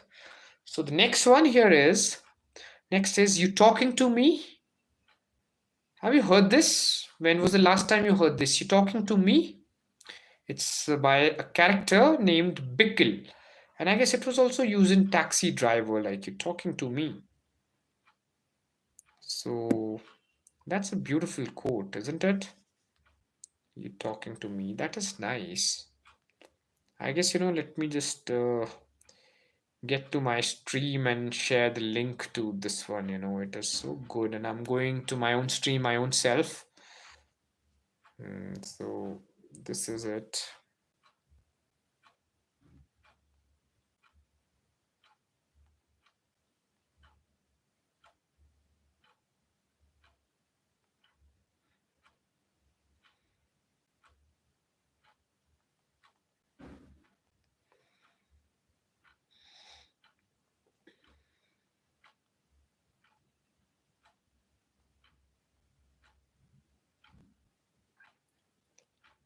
So here is the link of all these quotations that we've been talking about. So I've just put it right here. And now, as I was mentioning, that I always do a lot of reading about it, that I always keep reading this particular thing, that I keep on reading it, in a lot of ways. So the idea is that I'll now share some quotes from one of my favorite books that I have and that I've always read as a toddler, as a child. Like, I've read a lot from it. So I'll be sharing those quotable quotes with you today, like, because it's a collection and it's a hobby. Words are really powerful, and words are magical, and Bruce Lee says it so wonderfully. He said, words really have power. That's why we call them spelling. So manifestations are there, affirmations are there. So as a kid, I'd really been fond of collecting quotes from here and there, any quote said by my teacher, anything written on the notice board of the school, anything and everything that I could get my hands onto. And I found a very wonderful Oxford trilogy. It was three black books. One was like a thesaurus and a dictionary, a very thick one I still refer to. One was about grammar, one was about language, and the other book was about quotations. So, that really sparked a great interest of mine in quotations and, reading it. And that just became like a part of me that really, shaped me. And today I'll read from that book. There are some quotable quotes, and, let's make this evening much more love filled and much more literary. Let's, let's fuel our literary love and this literary delight, and let's make this literary paradiso all the more enchanting, and let's together strive to build our palace of words bigger, better, and divine. So just allow me, I'll get that book right away, and we'll just read from that. Give me a moment.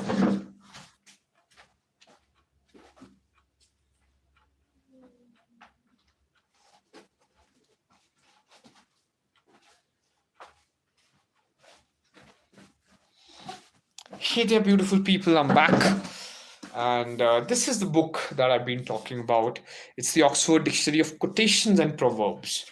So let's read from this. And I'm really loving this stimulating idea that we just, we stop doom scrolling and we get to the forum and we are studying. We are really, talking in the love of the paperback books. There couldn't be anything better and more beautiful than that, right?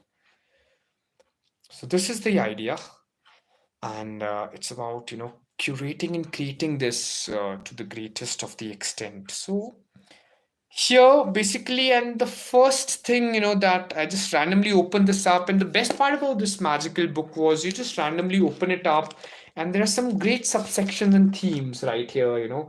So today we are here to discuss them, and mental illness is something that we'll be talking about first and foremost. As this came in here, and I'm a mental health advocate too. I really firmly believe in having a good and secure mental health, physical health, overall well-being, because that's important. And here, let's read any quote about mental illness. And this one is nice, I guess. If you talk to God, you're praying. If God talks to you, you have schizophrenia. If the dead talk to you, you're a spiritualist. If God talks to you, you're a schizophrenic. So this quote is attributed to Thomas Saz, Szaz, in 1920. It's called The Second Sin. The work or the essay or the book is called The Second Sin, published in 1973. So I'll reread that. If you talk to God, you're praying. If God talks to you, you have schizophrenia. If the dead talk to you, you are a spiritualist. If God talks to you, you are a schizophrenic. So that was about it. And schizophrenia cannot be understood without understanding despair. It's by R.D. Liang from 1927 to 89, and The Divided Self is the work in 1960. Schizophrenia cannot be understood without understanding despair. So this book is actually my childhood.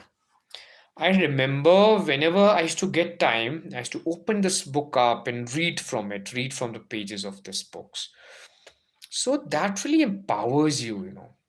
And I guess this is the best thing to do, that we are reading from this, and we are, starting a revolution with this, because this is extremely important, right? We are adding value, we are doing the right thing. So it also says in psychoanalysis, nothing is true except the exaggerations. It's by Theodore Adorno in the Minima Moralia, published in 1951. So language is powerful. Language is a means and the medium to communicate, to express, and these quotable quotes are powerful. Words are really magical and powerful. And let the word hunting begin. And let's just contribute and let's just make our palace of words bigger and better. A woman without a man is like a fish without a bicycle. Wow. It's by Gloria Steinman. So it's about men and women. That's our next topic to be. So it says, man is the hunter, woman is his game. That's by Alfred Lord Tennyson in The Princess in 1847. So, a very beautiful quote it has, like, me Tarzan, you Jane, summing up his role in Tarzan, the Ape Man, 1932 film. It's attributed to Johnny Weissmuller in 1904 to 84 in the Photoplay magazine, June 1932. The worlds occur neither in the film nor the original novel by Edgar Rice Burroughs. So, me Tarzan, you Jane. It's about man and women we are reading at the moment. So, of all human struggles, there is none so treacherous and remorseless as the struggle between the artist man and the mother woman. Wow, it's deep, yeah? I'll read that again. Of all human struggles, there is none so treacherous and remorseless as the struggle between the artist man and the mother woman. Powerful, right? It's by George Bernard Shaw in Man and Superman. Bernard Shaw had been one amazing writer and he's written some amazing things. So, of all human struggles, there is none so treacherous and remorseless as the struggle between the artist man and the mother woman. So good. One more quote I'll be reading.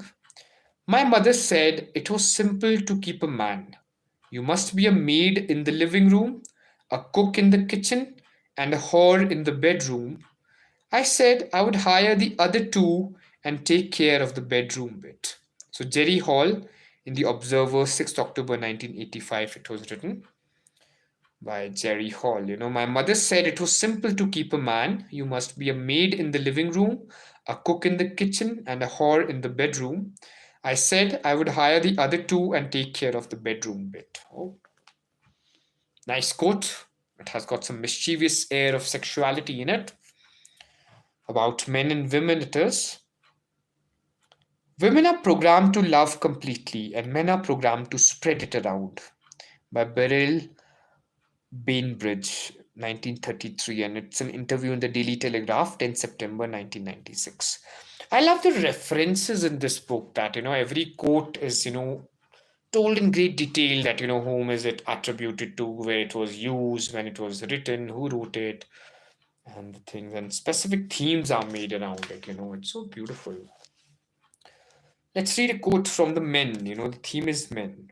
Whatever they may be in public life, whatever their relations with men, in their relations with women, all men are rapists, and that's all they are. They rape us with their eyes, their laws, and their codes.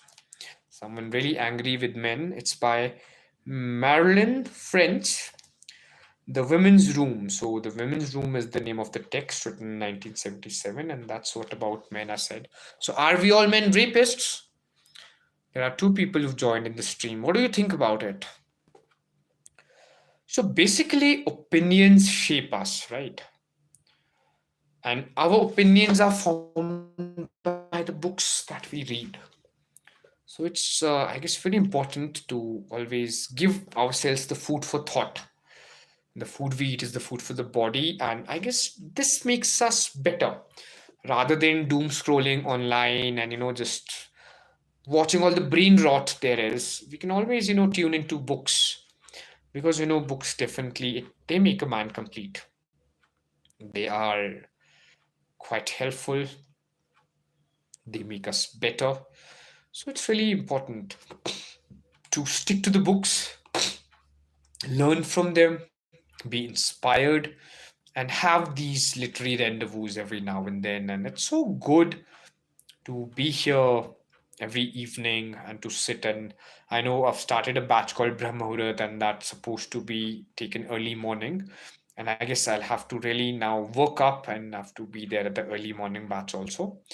But I guess, yeah, let's make it one pact to join every day, because that's how the association keeps getting better and stronger. That we are joining on, we are tuning in and day out, and then getting better at it, because that's important, isn't it? So about quotes, I guess there are umpteen of quotes in the world to choose from, to learn from. And every quote inspires, every quote tells a tale, every quote tells us something or the other. So that's really important to gather them at which, learn from them, be inspired from them. That's so good and important, right? So that has to be like the core. That has to be there always, at all times. So we can also get into some more of the quotes. I have a grand memory for forgetting, David. It's by Robert Louis Stevenson and Kidnapped in 1886. I have a grand memory for forgetting, David. It's about memory. So it has all the good themes: meeting, mediocrity, memory. I'll read this one. Footfalls echo in the memory, down the passage which we did not take, towards the door we never opened, into the rose garden. It's by T.S. Eliot in the four quartets Burnt Norton in 1936. So Eliot said it. Eliot had this lifespan of 1888 to 1965, and he just said it so beautifully that footfalls echo in the memory, down the passage which we did not take, towards the door we never opened, into the rose garden. So that's so beautiful and vivid, isn't it? That's so lively and enriching and rightly said. So that's nice. These quotes are inspiring. Life is short, the art long. It's by Hippocrates, the aphorisms. So life is short and the art long, of course. So beautifully said. And as we are also used to reading this particular book, the literary terms and the literary theory. So here, let's do this. Let's also read a bit from these literary terms and literary theory. We can do some literary theories today. We can read about some literary terms also, and have notes always with you, students. Always have a notebook and a pen with you. And the main endeavor and the idea is to just spread the literary love. And as it said, the only way to do great things is to love what you do and do what you love. So let's make this one holy hour that we are tuning in always in the evening or early morning or whenever there's a chance and the possibility to do it. And we're creating some magic. We are writing it. We have our notebook, we have our pen paper ready, and things are happening. We're creating something or the other. This will really help us, this will help us in a long way. And we'll definitely create miracles, and the people aspiring for their net will get their JRF. The people who love the language and literature will get, like, forum and a portal to learn from and to share their literary love and do that. So let's be a frequent visitor here. Let's be attuned always with the things that we are up to. Let's keep weaving and creating magic. And yeah, let's connect in, because as it said, universe always falls in love with the stubborn heart. if we'll keep gathering here, this would be one holy literary revolution, and we can keep this a very good forum. We can have maybe recite poetry, we can do things, we can exchange ideas, we can express our own selves. So, let's keep at it. Let's keep doing it, and let's just read from this book right now, the Dictionary of Literary Terms and Literary Theory. So, right now we have the Bloomsbury Group. Have you heard about Bloomsbury Group? If you are a student of literature, this might be a thing you know of. Certainly, you know this, the Bloomsbury Group. So, if you know it, you better, you know, be very and thorough about the Bloomsbury Group. And today we'll read about it. Don't worry, that's the reason we are here. And we've assembled to read about it. And let's see what Bloomsbury Group is. Let's just get into it and let's see, what Bloomsbury Group is, what Bloomsbury Group is about. So, you know, a coterie of writers who lived in the Bloomsbury area, London, before, during and after the First World War. The main figures were Virginia Woolf, Leonard Woolf, Lytton Strachey, Clive Bell, Vanessa Bell, Roger Fry, Duncan Grant, Maynard Keynes, E.M. Foster, and David Garnett. Indirectly, they did not form a school.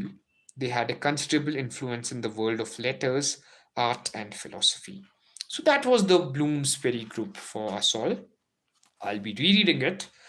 You can keep taking notes, all the JRF aspirants. I expect you to have your pen and paper with you, and you can keep taking notes because these notes will serve your JRF. Whatever notes you have, it's a memory and a fresh revision also, because whatever you'll be listening to me at the moment, you might forget it sooner or later.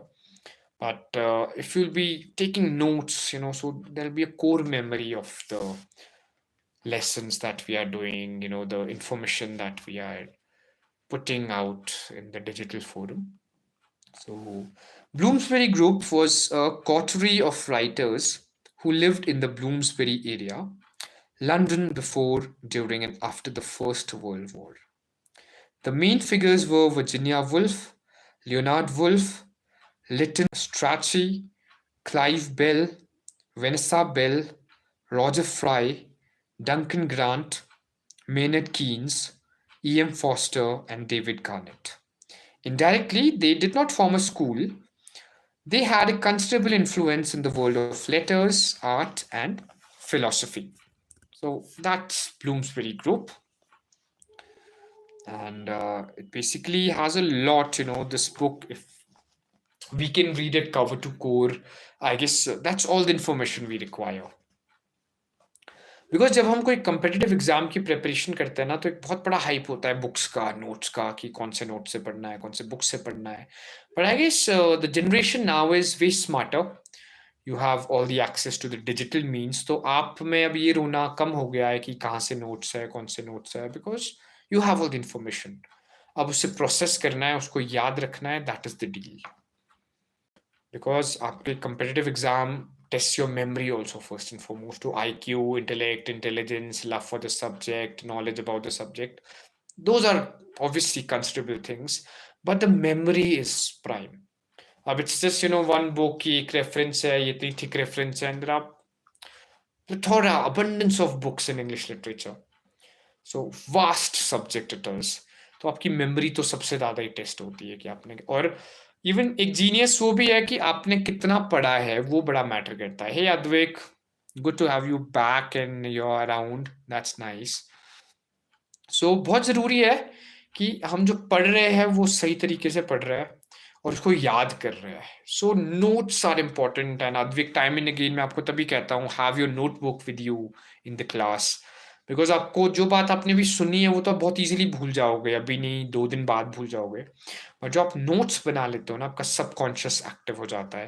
Writing is really magical. So have your pen and paper always as students और even as people. It's a very good habit You can note down things, and अब जैसे हम phone पे notes बना लेते हैं, voice notes बना लेते हैं, डिजिटल नोट्स बना लेते हैं, रिमाइंडर्स बना लेते हैं. But the idea is to have it written. कोई appointments है, to-do lists है. That's really magical, I think. And it's also a great satisfaction that goes अगर हम अपने goals को लिख लेते हैं on paper. So the great satisfaction also comes along with it, right? So इन चीज़ों का बड़ा खास ध्यान रखना है. So that is one aspect. और अभी हम और भी कुछ पढ़ते हैं. So Huitin is like a poetical element है कुछ. Huitain, Huitin. So what's Huitin? सुना है कभी? Huitin क्या हो सकता है? Any idea like that? Okay, that's great, Advik, and we'll meet up at 3:30 for sure, along with your mountain bike, I guess. So yes, we'll catch up, and our offline center is in Delhi, close to the tunnel. So you can always enroll, and if there are students looking for quality education, you can always recommend Palace of Words to them. Advik is one bright student at Palace of Words, and I guess Advik, it's fruitful. So you can also write down your experience at Palace of Words so far, Advik, in the comment section for the other people also to read. You can put forth your experience about the same, that how it has been at Palace of Words for you so far. And Advik has been sticking around since the longest time now. It's been about an year starting at Palace of Words, more than a year, I guess. So yes, Advik, you put forth your experience right in the comment section, and we'll read about Houghton. So anyone who knows, we have three wonderful souls who are here, and that's a plan, Advik. Very good. That we'll be studying, and we'll be studying till 5, and then we'll go for cycling. A complete game for this plan, and the others also can join us on our cycling adventures. We've been up to a lot of cycling and biking these days. Feel free to join us. And let's talk about Huitin. Huitain. What is Huitin? Come on, let's talk about it. So, Huitin is a stanza or a stroke of 8 lines, each of 8 or 10 syllables, normally written on 3 rhymes. One rhyme occurs 4 times, and the rhyme for the fourth and fifth lines is the same. This form was popular in France in the 15th and 16th century. Villon wrote his lies and many of his ballads in Hutins. Marat also used this form. So there's also a thing called Ottawa Rima. And this is a lot of cross reference, as even I read the entire preface here in one of the sessions. So it has a lot of cross references that, one thing will be linked onto another. And that's how life and literature is. Because for me, literature is synonymous to life. So whenever we are discussing English literature, we're discussing life only, and life is always about cross references, one thing leading on to another, and things like that. So it's so beautiful. And yeah, let's also, from the literary terms, we should also move to few of the literary theories also today, because theories are important. And see, there's a thing called Kaizen. It's a Japanese philosophy that, if there's any Herculean project with you, so you can always do it step by step. There's a big pile of mountain of a task. You can just break it into small little rocks and pebbles, and then accomplish success. And here Advik has a review. I like to study here. Here your doubt is cleared nicely. Oh, so kind of you, Advik, and thank you for these words made of gold. So yes, it's always the students who keep us inspired and who keeps us glued. And your feedback really matters. That's so kind and grateful to you, Advik. And yes, so mostly let's touch some literary theory. Let's see what is there in the aspect of literary theory. Like we have a lot of things.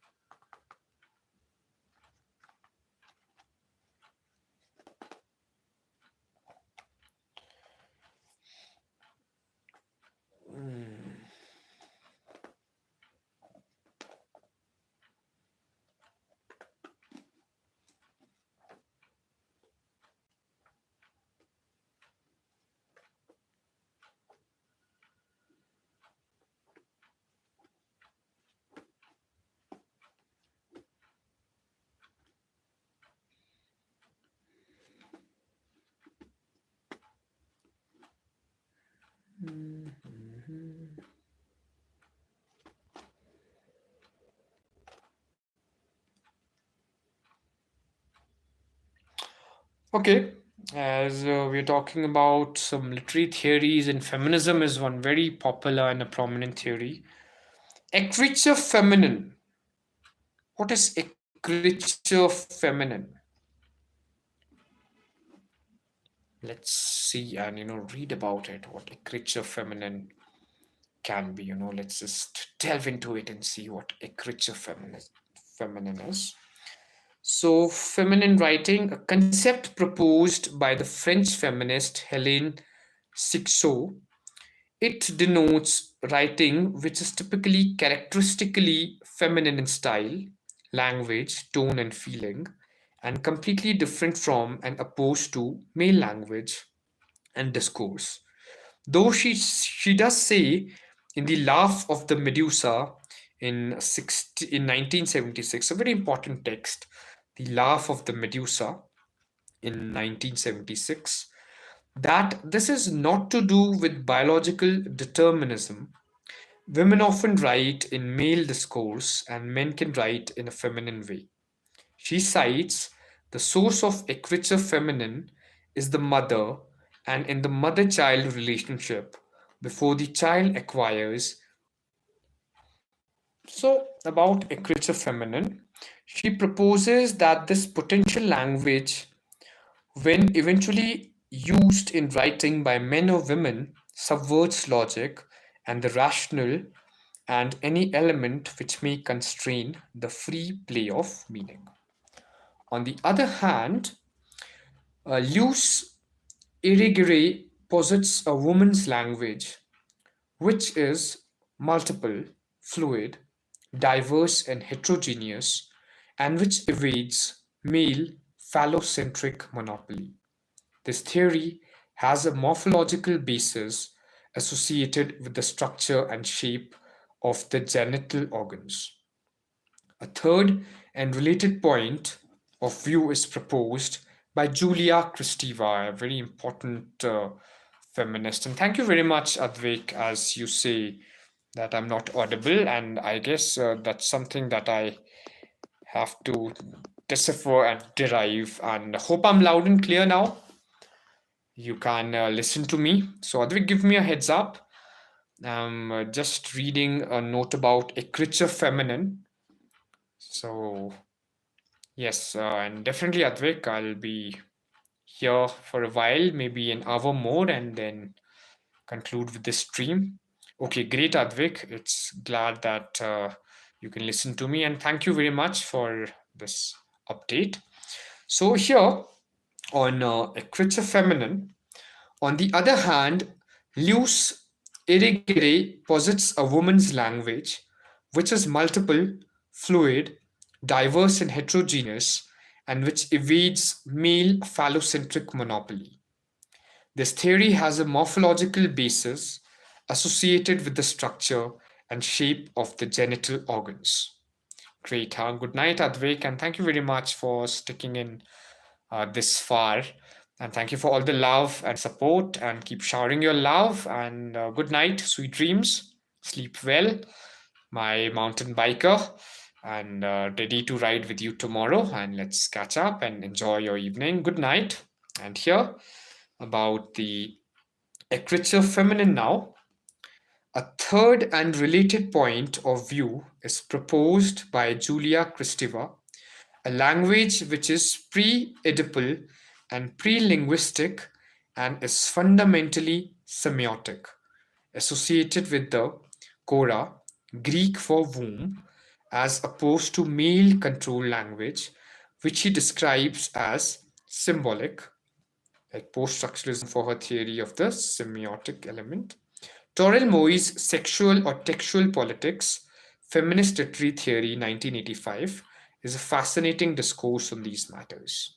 See also the feminist criticism. So, it wonderfully and vividly talks about it, the feminist criticism and things. So basically, literature is one vast ocean. There's a lot to learn from, there's a lot to look up to. So it's some abundance of ideas there. And that needs to be done on a daily basis. So whenever you're preparing, just ensure that you're preparing on a daily basis and you're just giving it your all. That is the core idea, basically. That is what is, there at hand to shape your love for literature. So this is the real deal about it, and this is how we just get better at it also. So day in and day out, I guess our daily efforts would be much of a greater reward. So then, this play would really be fruitful, and we'll definitely be getting and learning a thing or two. So that is what matters. And paper one, जब हम बात करते हैं JRF की, so paper one में you really have to be very profound and active. Paper one का आपको बहुत ज्यादा ध्यान रखना है, उससे ही आपकी मेरिट बनेगी for your JRF. So paper one has to be thorough. Paper one has to be profound day in and day out. Uski reading is really essential and important. So just cater to that. Just, take good care of it. Keep learning, keep loving literature, keep loving life. They're just synonymous only. And about quotable quotes, keep gaining information from every now and then. मतलब एक जुनून आप बना दीजिए कि JRF आपको crack करना है तो करना है. There's no other way. So that you give it your all. You put all in there. So this is something that is going to inspire you in more ways than one. Even अगर आप एक session यहाँ पे join कर रहे हो, so this is purely to learn and get an update. Self study is very important, as it's beautifully said that you can always take a horse to the water, but you can't make him drink it. So the idea always is to be inspired enough, have your goal and the vision clear कि हाँ JRF crack करना है तो crack करना है, net crack करना है तो करना है, and work for it. It's pure karma in action. आप अभी efforts करोगे तो you will surely secure your JRF. अभी बहुत time है. We have good 4.5 months at hand. And बहुत इजी होता है, बहुत अच्छा टाइम होता है किसी भी एग्जाम के बारे में जानने के लिए, किसी भी एग्जाम को क्रैक करने के लिए. सो जस्ट बी एट इट. आप अच्छे से पढ़िए, अच्छे से नोट्स बनाइए, रेगुलर एक डेली गोल, एक चेकलिस्ट के साथ पढ़ाई कीजिए. You have the syllabus with you. Time and again we have discussed. आप हमारे पुराने वीडियोस भी अगर देखोगे तो हमने सिलेबस को बड़ी थरली डिस्कस किया हुआ है. सो वहाँ पे take the reference of it, and syllabus आपको बहुत इजीली अवेलेबल होगा वेब पे. और हर सब्जेक्ट का, आप इंग्लिश लिटरेचर के लिए नेट कर रहे हो, कॉमर्स के लिए, साइंसेस के लिए, history, political science, geography, you name it, जिस भी एक पेपर के लिए आप नेट के लिए पढ़ाई कर रहे हो, नेट की तैयारी कर रहे हो, सो गेट द सिलेबस. एंड उससे फिर आप जितना आपके पास टाइम है उसे चॉक आउट कीजिए, because right and a defined strategy will really make you winner. पढ़ाई सभी कर रहे, लाखों बच्चे हर साल नेट के लिए अपियर करते हैं, तो you have to stand out. And JRF is the higher merit. NET भी बहुत लोग निकालते हैं, but JRF are just the chosen few जो JRF के लिए एलिजिबल होते हैं, जो JRF निकालते हैं. So we really have to stand out. We really have to be our best, and we just have to crack it, come what may. जो exam है वो जैसा भी हो, we just have to ensure our victory, and victory will come from great efforts. Efforts alone leads to victory. Nothing else. There's no secret sauce, there's no magic pill or potion, but work, efforts. And हमेशा बात वही होती है ना कि हम सभी Aspire करते हैं, जितने भी बच्चे एग्जाम देंगे सब चाहते हैं प्रोफेसर बनना, but only the chosen few achieves there goal. So let's work. और बोलते हैं ना, हम निस्वार्थ काम अभी करते हैं, कि हम अभी सिर्फ कर्म अपना करते हैं, फल की इच्छा ना करते हुए. Let's learn it proficiently. और बहुत अच्छे से अगर पढ़ाई हो जाएगी, हम अच्छे से पढ़ लेंगे, डेली पढ़ते रहेंगे, कंसिस्टेंट रहेंगे अपने एक एफर्ट्स में, तो we'll surely prosper and we'll thrive. And फिर जैसे बात की जाती है ना कि let the world be our oyster, then there will be nothing stopping us to attain our JRF and accomplish our goal. So let's keep working. हरकत में ही बरकत होती है. एफर्ट्स करते हैं, डेली एफर्ट्स करते हैं, एंड डेली इवन एक चेकलिस्ट के साथ पढ़ाई करते हैं कि मे बी अभी we can also start with our early morning batches which are already running offline. हमारे ऑफलाइन सेंटर पे early morning batches are running on in full swing. So उसको अब हम स्टार्ट करेंगे. हम थोड़ा सा हाइब्रिड अपनी क्लास को बनाएंगे कि whenever there is even like in offline class going on, so hybrid mode में वो ऑनलाइन भी वो क्लास चल रही है, so that we can reach more and more students, more and more aspirants, and we can help the others accomplish their dream, because that's, I guess, prime, and that's extremely important and significant also. और तभी ये सारा का सारा exercise एक fruitful होगा कि वो लॉन्ग आवर्स बैठना, डिजिटली इकट्ठा होना एक फोरम पे और क्लासेस अटेंड करना, because that is the main core of English literature. I'll be now studying, reading, romanticizing literature for life. But I really want to share my love for literature, and then it'll even grow more stronger and more profound. So let's keep at it. Let's keep working on the greater detail.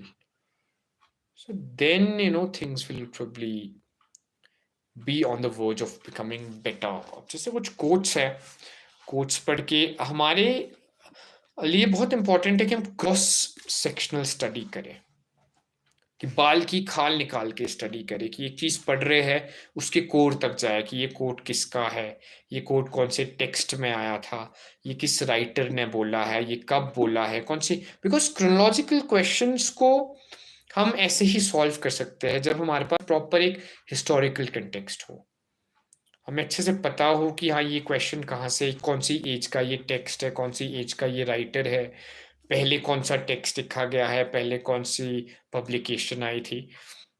And it will happen over time.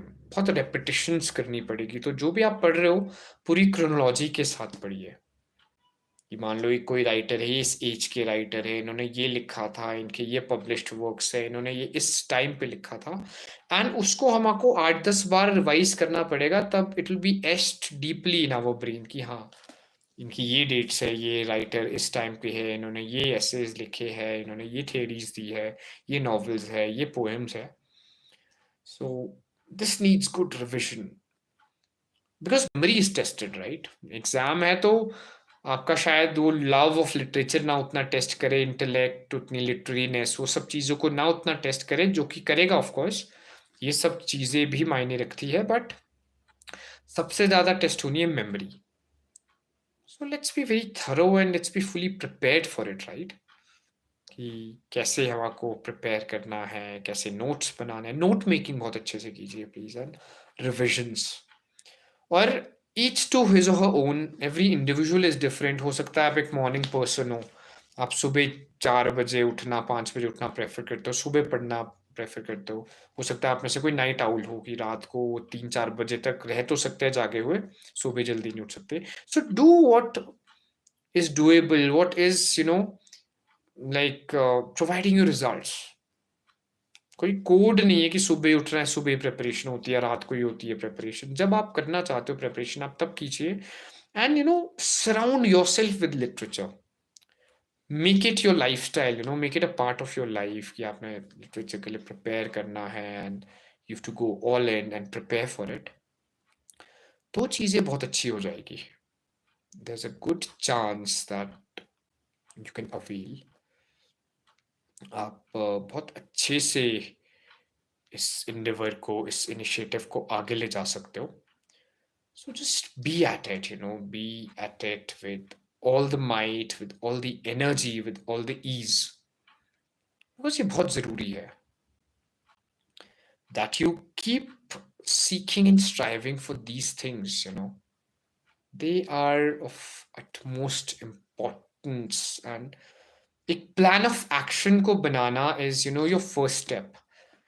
और पहला step ना बहुत profoundly लेना चाहिए. Like you should be aware that what you're up to, what basically you are doing and the way you're doing it, that will just determine your success, right? तो कुछ और quotes पढ़ते हैं. Let's make it even fun. And here, this is a quote about the army. And let me read it for you. It says, I don't consider myself dovish, and I certainly don't consider myself hawkish. Maybe I would describe myself as owlish, that is, wise enough to understand that you want to do everything possible to avoid war. So it is in the New York Times by H. Norman Schwarzkopf III. He said it in the New York Times, 28 January 1991 edition. It's about the army. It just says, I don't consider myself dovish, and I certainly don't consider myself hawkish. Maybe I would describe myself as owlish, that is, wise enough to understand that you want to do everything possible to avoid war. Wonderfully said again. And let's also talk about art. Art for art's sake, with no purpose, for any purpose, perverts art. But art achieves a purpose which is not its own. So basically, said by Benjamin Constant, it's said in 1767 to 1834 in the diary of 11th February 1804. So it says, art for art's sake, with no purpose, for any purpose perverts art. But art achieves a purpose which is not its own. Wow. Very good. Huh? This is so rightly said again. यानी कि ये बड़ा अच्छा है. Art is born of humiliation. It's by W.H. Auden. Auden had a birth timeline of 1907 to 73. Stephen Spender, World Within World, in 1951 के उन्होंने attribute किया था कि art is born of humiliation. तो बहुत सारी ultimate चीजें हैं. And in art, it's also said, see also acting, art and society, artists, arts and sciences, drawing, literature, music, painting, photography, sculpture, and the theatre. Art is vice. You don't marry it legitimately, you rape it. It is by Edgar Degas, 1834 to 1907, and Paul Lafont Degas, 1918 mein he said it. Art is vice. You don't marry it legitimately, you rape it. Some really profound quotes, filled with great knowledge, great insight. So that's very nice and good, isn't it? So जैसे अब आते हैं हम culture पे. That's a thing about culture, it's said. So it says, is there a culture where there is corporal punishment for delinquency, where female circumcision is practiced, where mixed marriage are forbidden and polygamy authorized? Multiculturalism requires that we respect all these practices. In a world which has lost its transcendental significance, cultural identity serves to sanction those barbarous traditions which God is no longer in a position to endorse. Fanaticism is indefensible when it appeals to heaven, but beyond reproach when it is grounded in antiquity and cultural distinctiveness. It's by Elaine Finkielkraut, The Undoing of Thought in 1988.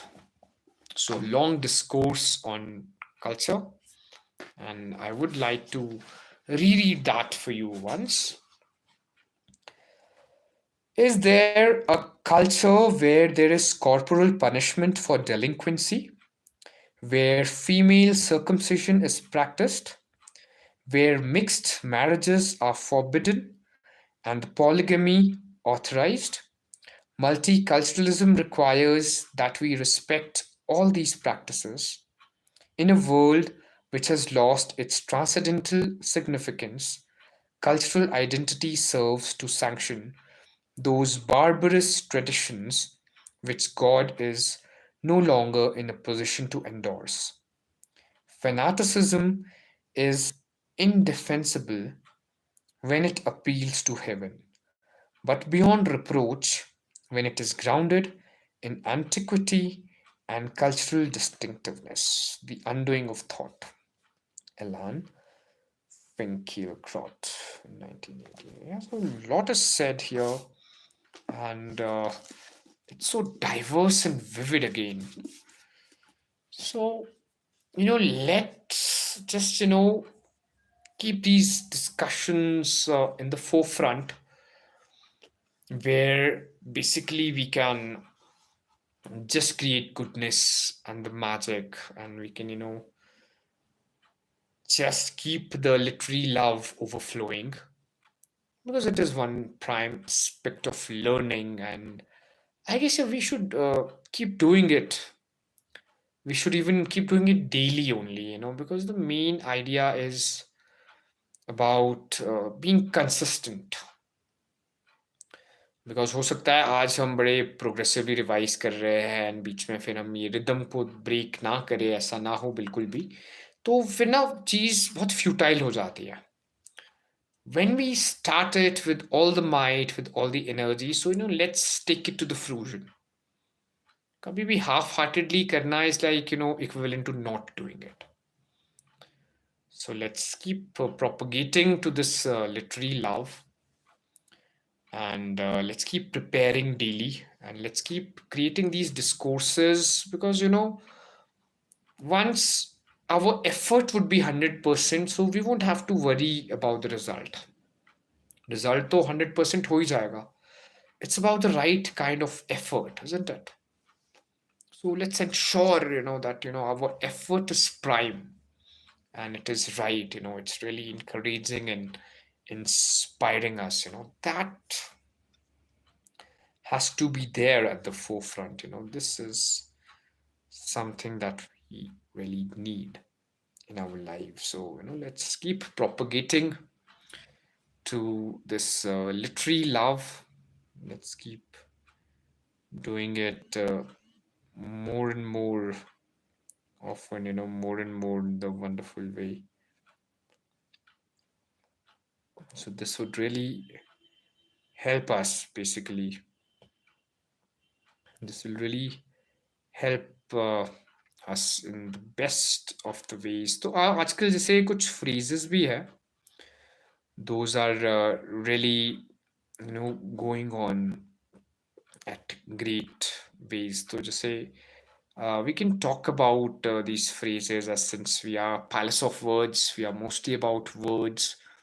तो कुछ कुछ आजकल phrases है, जैसे आपने ये जरूर सुना होगा, your delulu is my silulu, like basically decoding the internet's newest slang, one word at a time. So कुछ slangs है internet पे, let's just get on to it. And it's basically a guide to the Gen Z's internet slang, a playful glossary decoding viral slang shaped by TikTok, stan culture, and algo speak. So yeah, let's see what this is and what it has in store for us. So एक word है delulu. आपने जरूर सुना होगा delulu के बारे में कि basically being delusional in a humorous, often romanticized way. So इसका मतलब है delulu कि कोई इंसान बड़ा ही delusional है, एक ह्यूमरस और एक रोमांटिसाइज्ड वे में. फॉर एग्जाम्पल उसकी ओरिजिन स्टोरीज भी दी हुई है इसमें कि अब डिलूलू कहाँ से ओरिजिनेट हुआ, क्या उसका मतलब है. So it emerged from a K-pop stan Twitter where fans joked about unrealistic celebrity fantasies. The term exploded on TikTok in 2023, often paired with the phrase Delulu is the Silulu. So it's about language is made of the people. अब हम जो ज़ुबान बोलेंगे वही ज़ुबान propagate होगी, वही proliferate होगी. तो अब सुलूलू क्या है, हमने लूलू तो पढ़ लिया. Let's see what solulu is. So it's a playful twist on solution. Original story है इसकी, जो ओरिजिन स्टोरी है, created to rhyme with delulu and gained traction as part of the viral phrase your delulu is my sululu on TikTok. So ये एक impact होता है language हम जैसे यूज करें जो हम चीजें बोले उससे हमारी लैंग्वेज बनती है. तो चीज है लो ड्रॉप. कैजुअली रिवीलिंग ड्रामेटिक और पर्सनल बैक स्टोरी इंफॉर्मेशन को कहते हैं लो ड्रॉप. किसी भी चीज को रिवील करना is called low drop. So उसकी origin story है borrowed from the video games where lore means backstory. In 2024-25, TikTok and Twitter users began using low drop for moments when someone unexpectedly reveals personal history like trauma, exes, or hidden talents, treating real life like a plot twist. So low drop is about some story, some context about our personal lives. That is called low drop. Yassified. अच्छा एक हमारे पास और एक लिंगो है. That's called yassified. So अब देखते हैं yassified क्या होता है. Overly glamorized or stylized, often in an exaggerated or a campy way. So yassified किसी चीज को बहुत overly glamorize या stylize करना. उसकी origin story भी पढ़ते हैं. It's rooted in queer and drag culture. The term took off around 2024-25 to describe anything dramatically transformed, often through filters, edits or fashion. कुछ over glamorized को हम कह सकते हैं yassified. Brain rot. ये बड़ा आजकल चल रहा है brain rot. So it means mental numbness caused by overconsumption of low effort digital content. Of course, digital content कौन नहीं आजकल doom scrolling कर रहा है, कौन नहीं digital content को scroll कर रहा है. So brain rot basically is the mental numbness caused by overconsumption of low effort digital content. So इसकी origin story है rose to prominence in 2024 to describe the effects of endless scrolling or AI generated media named Oxford's Word of the Year in 2024. अरे वाह, ये तो एक Oxford Word of the Year था. AI generated media named Oxford's Word of the Year in 2024. Brain rot. So हमें बस यही ध्यान रखना है कि हम ब्रेन रॉट ना क्रिएट करें या ब्रेन रॉट ना देखें और कुछ प्रोडक्टिव चीज़ें देखें. पैलेस ऑफ वर्ड्स के यूट्यूब चैनल पे ट्यून इन करें और पैलेस ऑफ वर्ड्स का इंस्टाग्राम देखें, विच मेक्स अस बेटर. एक स्मार्टर और बेटर कंटेंट को कंज्यूम करना is the most important, right. That is something real and that is something that really matters, right. तो आजकल एक बड़ी इंपॉर्टेंट और पॉपुलर सी टर्म है जो आजकल बहुत पॉपुलर हुई है, दैट्स कॉल्ड ऑरा फार्मिंग. तो आप क्या जानते हो ऑरा फार्मिंग के बारे में? What aura farming is?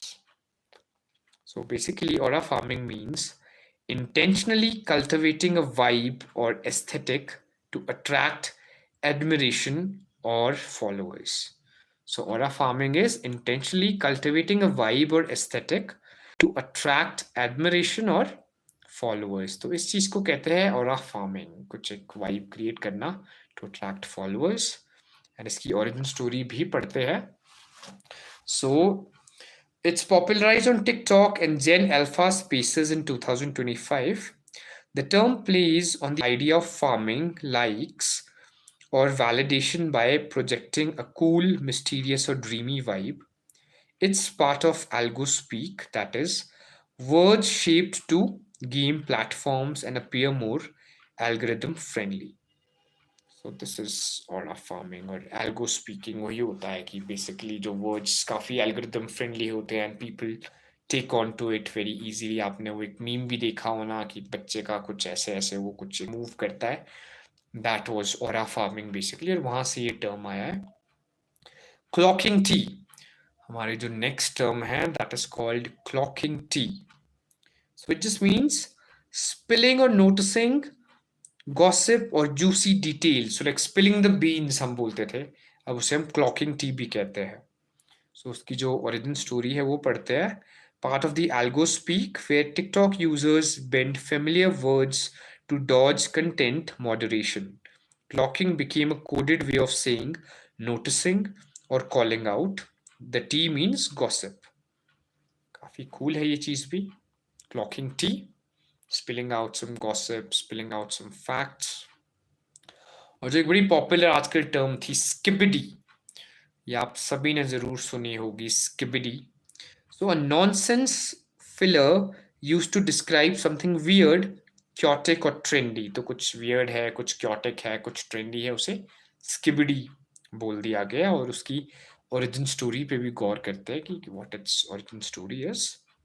So it comes from the bizarre Skibidi Toilet YouTube short series in 2023, where human-headed toilets battle characters with camera heads. The word soon turned into a meme used to label anything random, absurd, or hyperactive online. तो किसी भी एक term को मतलब यही चीज है कि it's the people's power always कि वो किस चीज को उठा के एक वोकल ट्रेंड बना दे, एक इन थिंग बना दे. So it is always about the people's power, right? कि वो किस चीज को ट्रेंडिंग बना दे, we never know. Is it that? So that was this about the Gen Z alpha slangs or भी है. Let's also cater to those ones. So next is trauma dumping. तो अब हम देखते हैं कि trauma dumping क्या होती है. Let's see what trauma dumping is. Unloading intense personal stories onto someone without warning or consent. कि किसी को भी हम अपना रोना जो गाते हैं और unloading intense personal stories onto someone without warning or consent. So this is called trauma dumping. Let's read its origin story. Popularized through therapy discourse on TikTok around 2023-24, often used to discuss boundaries in online conversations and friendships. Obviously, like, oversharing is bad. So we have to be very careful about what we are sharing and to whom we are sharing with. आज वो बहुत beautiful coat पढ़ा था ना, if three people have to keep a secret then two of them have to be dead, so then you can just keep a secret. So this is the thing. And Aarti is here, and yes, I guess ma'am Aarti, it's so good that you have tuned in. And yes, we are on our vocabulary enhancement ride. And I would also like to tell you this, that we've started up a NETure Batch at Palace of Words. So we are catering to the students who are, aspiring to secure their JRF. And ma'am, we would also like you to visit our center sometime. Do visit our offline center. We are close to your office. We are close to Bluebell School. We are in Dhali near the tunnel. So it's so good that you've joined. And today we've been here for a while now. We've been discussing some quotable quotes also. And we are very keen to know about your favorite quote, like what your favorite quotation or a line is, or that you live up to. So please, feel free to type it down on the comment section, and you can also tell about your go-to thing, since Mama Aarti is really profound and she's a literati herself. She's an English teacher, and she's also, I guess, pursuing a PhD. So to be or not to be, yeah, that's a very beautiful quote, ma'am. And we've really had a lot of Shakespearean discussed today. So thank you for tuning in to our live, and also, ensure that you share it with the needy, like the students who would require and need it. So, and even come for a workshop, come for a guest lecture sometime, ma'am. It'll be amazing to have you, and enjoy the session, of course, that we are at hand. And even we had a lot of questions today. So, is there anything that you would like to etch? If there was any lines that you would get tattooed, so what would those lines be? So you can keep this comment section really reverberating and alive and interactive. And I guess students will surely have Ma'am Aarti someday at Palace of Words to inspire us all, like, and to know about her research. And she's amazing. So, and even Ma'am Aarti's authoring a book, and probably like, Ma'am, hope everything's going good with your publication also and your publishing things. So we are very keen to read your work, and we are very keen to see you also in person. And let's definitely collaborate on a lot of upcoming events. So from trauma dumping, let's also see the new vocabulary of the Gen Alpha. There's, as we were talking language, at how language is made of the people and how it is us, we the people who shape our language. So एक जो term है बड़ी ज़्यादा वो popular है आजकल जेन alpha जेन जी सब use करते हैं situationship so it's a romantic or a sexual relationship without clear labels or commitment. Yes, situationship is very common thing. I guess true love is dying, isn't it? That सब यही बोलते हैं कि people of their age, I guess that sanctity is not there, and love is becoming more mechanical or virtual a thing. And then we have situationships to add to it, a romantic or sexual relationship without clear labels or commitment. So hope you're not in a situationship. And let's see its origin story, what situationship is about. So, though the term existed earlier, it surged on TikTok and Twitter in 2023 and 24 as dating culture embraced the ambiguity of modern relationships. So, I also seeing the power of these social media forums, these platforms where things is popularized instantly. All thanks to YouTube. Like, hadn't YouTube been a thing, we wouldn't have been in this stream right now. So, social media is a very powerful tool, also. If used the right way, it definitely generates power. It's a very handy tool. It's something really amazing and divine as well. It's just the way we use it. So, the main character energy from situationship, we now jump to the main character energy. So, let's just see, what main character is, what it is about. So, acting like the protagonist of your life, confident, self aware, and dramatic. So, that is the main character energy basically. And let's see the origin story behind it, of course. Grew out of self love and empowerment content online by 2025. It became a common tag for glow ups, solo travel, or big life challenges. Yes, the main character energy is important to have. That is really inspiring and amazing. And Riz, I guess the Gen Z would really relate to it. What's your Riz? And he's got a great Riz. So it's charisma or the flirting ability. So it's called Riz, basically, your aura, your personality. So its origin story is short for charisma. Okay, it has come from charisma, Riz from charisma.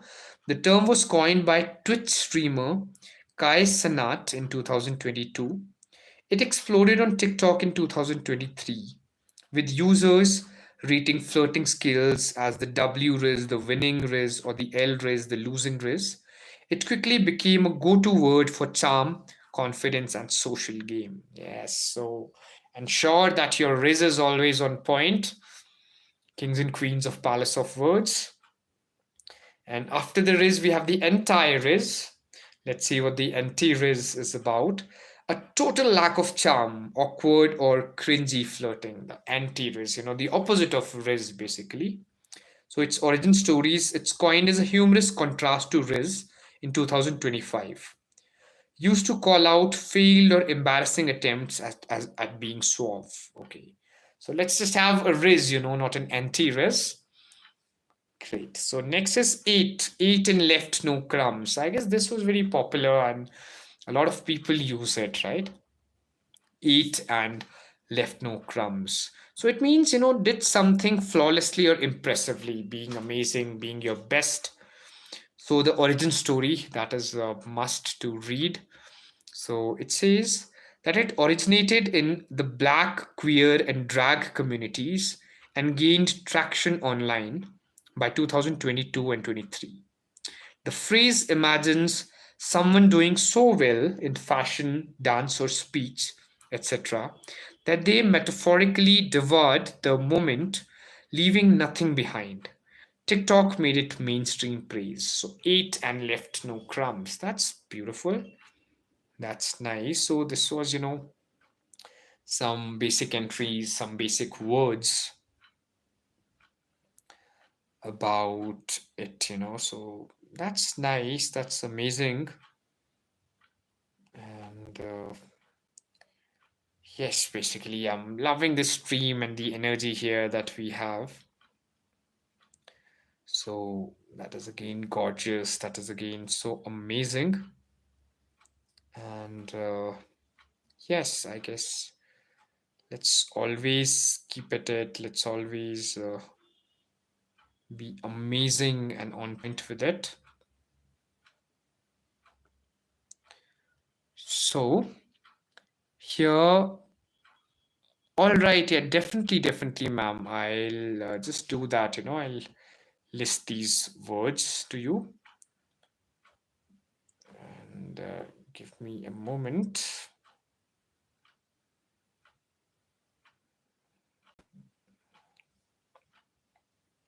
I'll just share this post. Like basically, I saw it on Instagram, and I'll just drop it right away to you. And even a request from you, like you have got this on your WhatsApp, so please share the link here on the comment section. Also, we have like three noble souls here attending it, so please copy it up to this particular thing, the comment section. And these words I can basically list, if I have to go all over again to list this, so I'll very happily do it as well for you. All right, ma'am. A pleasure. And some good words. It had like skibidi, it has riz, anti-riz, aura farming, trauma dumping, main character energy, and the things like that. And even, yes, the others who have kind of listened to it, what are your favorites? And even, ma'am, I would like you to comment your favorite on the same. So kindly do that. And here, what I'm doing is chat. I'm sharing a link to my Instagram. So, please just, be there, and you can always, follow us on Instagram too. You can check our Instagram as well. So I'm leaving that right here. And yes, the ones who've listened to these Gen Alpha lingos, or the algo language as it's called, the algo words. So, please mention what are your favorites from here, because, I'm really keen to see that for sure. So, ma'am Aarti, what's your favorite out of these? I'm keen to listen this from you. And I guess that's what the magic of language is. It's always basically there to, it's made by the people. And here we have the nature playlist also on our YouTube. So I would request you all to check that online. So you can always do that, and you can always go through it. And if you're preparing for your net exam basically, so I would really want you to just you know read that always, like you can go through it. So here I'm quite outdated in they being used in English literature. So yes, obviously, ma'am, even like we are not from the Gen Alpha, so it's mostly like the lingo, and social media has really popularized it to the greatest of the extent. As we were talking about the prowess of social media, how it is really a powerful tool to create an impact. So these words were always there, but social media popularized it to the greatest of extent, be it skibidi, be it aura farming, or trauma dumping, or the main character energy, or the riz. So these were really, popularized by social media. And I guess nowadays, we also take our news from social media only. That recently there was this news that now the post boxes would be discontinued. They've served us for more than 50 years now. And now, because there's no more written correspondence, we are always corresponding through emails, we are FaceTiming each other. So our communication has really, changed now. And I guess we can have this initiative. We can write some letters. We can, write some final letters to be posted online, and we can do these things. And maybe we can write the letters, basically, like this is our last chance to write, so we can write to our loved ones, or we can surely do that. During our school days, we were forbidden using this lingo, I guess. Yes, true, that mostly now this is an age of verbal liberation. And yes, Pam, let's also do this thing that we can always come up, and maybe I can meet you this week only, or we can plan and we can do it with the students, that we can write the postal letters and we can, just post it once. And it would be a very good and stimulating activity to do. Maybe tomorrow itself only, I can walk up to your portals, or maybe the way you're occupied, it's a Thursday tomorrow. So we can do these letters, or the Raksha Bandhan is coming up real soon. So maybe the brothers can write to the sisters, or the sisters can write to the brothers one last time, because these postal letters will now be outdated. Like, obviously, it'll be through the speed post, and there could be some registered post kind of a letter that is there. So let's plan and coordinate this. And there's also this cleanliness and tree plantation drive coming up. We have to plan that also in the upcoming weekend and celebrate the Vana Mahotsav. And it's about the actions, these little actions, they go a long way. That maybe students should be connected to the art of writing. Because even if I ask the people, there are two people at the stream right now, that when was the last time you wrote a letter? It might be in some exam only, and that might also be ages and ages hence. So I guess let's do that. Let's come up and curate this particular thing. And ma'am, you are invited to be a mentor, to be a guest lecturer for our net batch, our offline batch also. And we are gaining the traction. So you can always come up to inspire students. So let's curate those sessions, and yeah, let's do all the literariness together, all that we can do at our best. So, all right, and that's perfect, ma'am. Yeah, that's perfect. So Friday it is. Friday, ko I'll make it a point to see you. I'll come to Bluebells, and you look forward to a great day tomorrow, and then we can surely meet up on Friday. Friday seems nice, and then accordingly we can plan. And let's also synchronize, and let's collectively write a research paper or two. Maybe we can talk about things basically which interests and intrigues us, and then accordingly we can write a profound and a powerful research all together. So let's keep at it. Let's keep doing such things. Let's keep propagating the love for literature, love for language, and you also keep the ideas coming, and let's just execute this idea anytime soon. So okay, that is nice, ma'am. That is so good. And have a ball, enjoy the monsoon break. And I guess yeah, a lot of festivities and everything is coming up also. But yeah, let's connect, and maybe if you'll be around tomorrow or day after, or this week, you can visit our center at Palace of Words. It'll be amazing to have you, and we can collaborate on some idea to get together, and we can work closely to, you know, help the students. And maybe you can really inspire with your word, with your experience, and have a ball of time at the monsoon break. And yeah, it's raining cats and dogs, and all the prayers. And we've had a lot of havoc that has been created due to these monsoons. So prayers of peace, prayers of healing, and prayers of power to the mother nature, that we really need to safeguard it. We need to protect it and nurture it. then it will protect and nurture us. So that is really amazing. And today we've had a lot of quotable quotes, and I'm really sticking to the long format because I believe we can talk substance and content on the longer formats.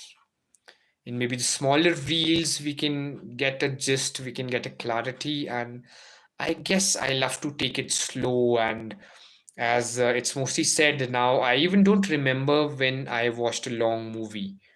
It might be some summary of a movie I watched, or mostly a short film only. And now we just need all the entertainment within those 90 seconds, that we just are very content with a short format of content. But I believe I want to create some digital courses for Palace of Words where it'll really cater to some quality. That is the main idea and the agenda, that at least there's something that I can contribute to with my digital school, with this educational endeavor that I've propagated with all my heart. And yes, Mother Nature is howling and we are responsible. Well said, Mom. This is our own karma. We are the ones responsible. That's rightly said. So it is, just to us only. And it's again, today it's 7th of August, and it's my sister's birthday today. Mannat has her birthday, and I'm going to surprise her by wishing her on an online stream. And I guess let me just share it with her. Mostly, let me just share it. Let me share this stream to her, and then accordingly, she'll be flattered on this, I guess.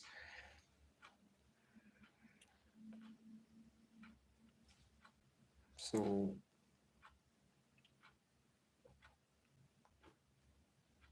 the time literally flies by. We've already come to 7th August 2025. So, that is like great and divine. So, yeah, she's online. That's great.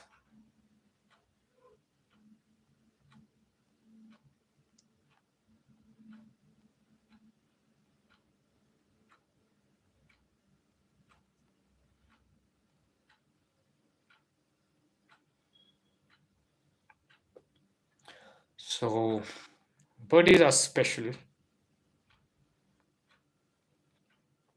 So, I guess she'll be taken by this gesture. And I guess it'll pop up if she joins in. So, she'll be the third member to join. I've already shared the stream with her. Name day greetings, Manat. Have a ball of time. Have an incredible year.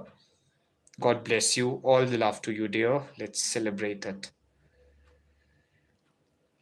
And I guess, yeah, she might be super busy also today, and with that, the wishes and everything. So, like, let me just invite her to my stream.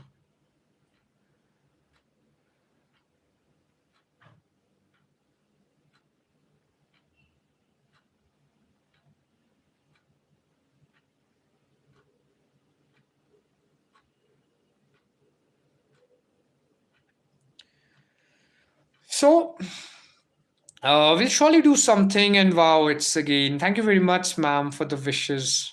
This is so true. And that is so beautiful again that even you are wishing her this birthday. So that's so nice. Her name is Mannat. So we can all wish her basically.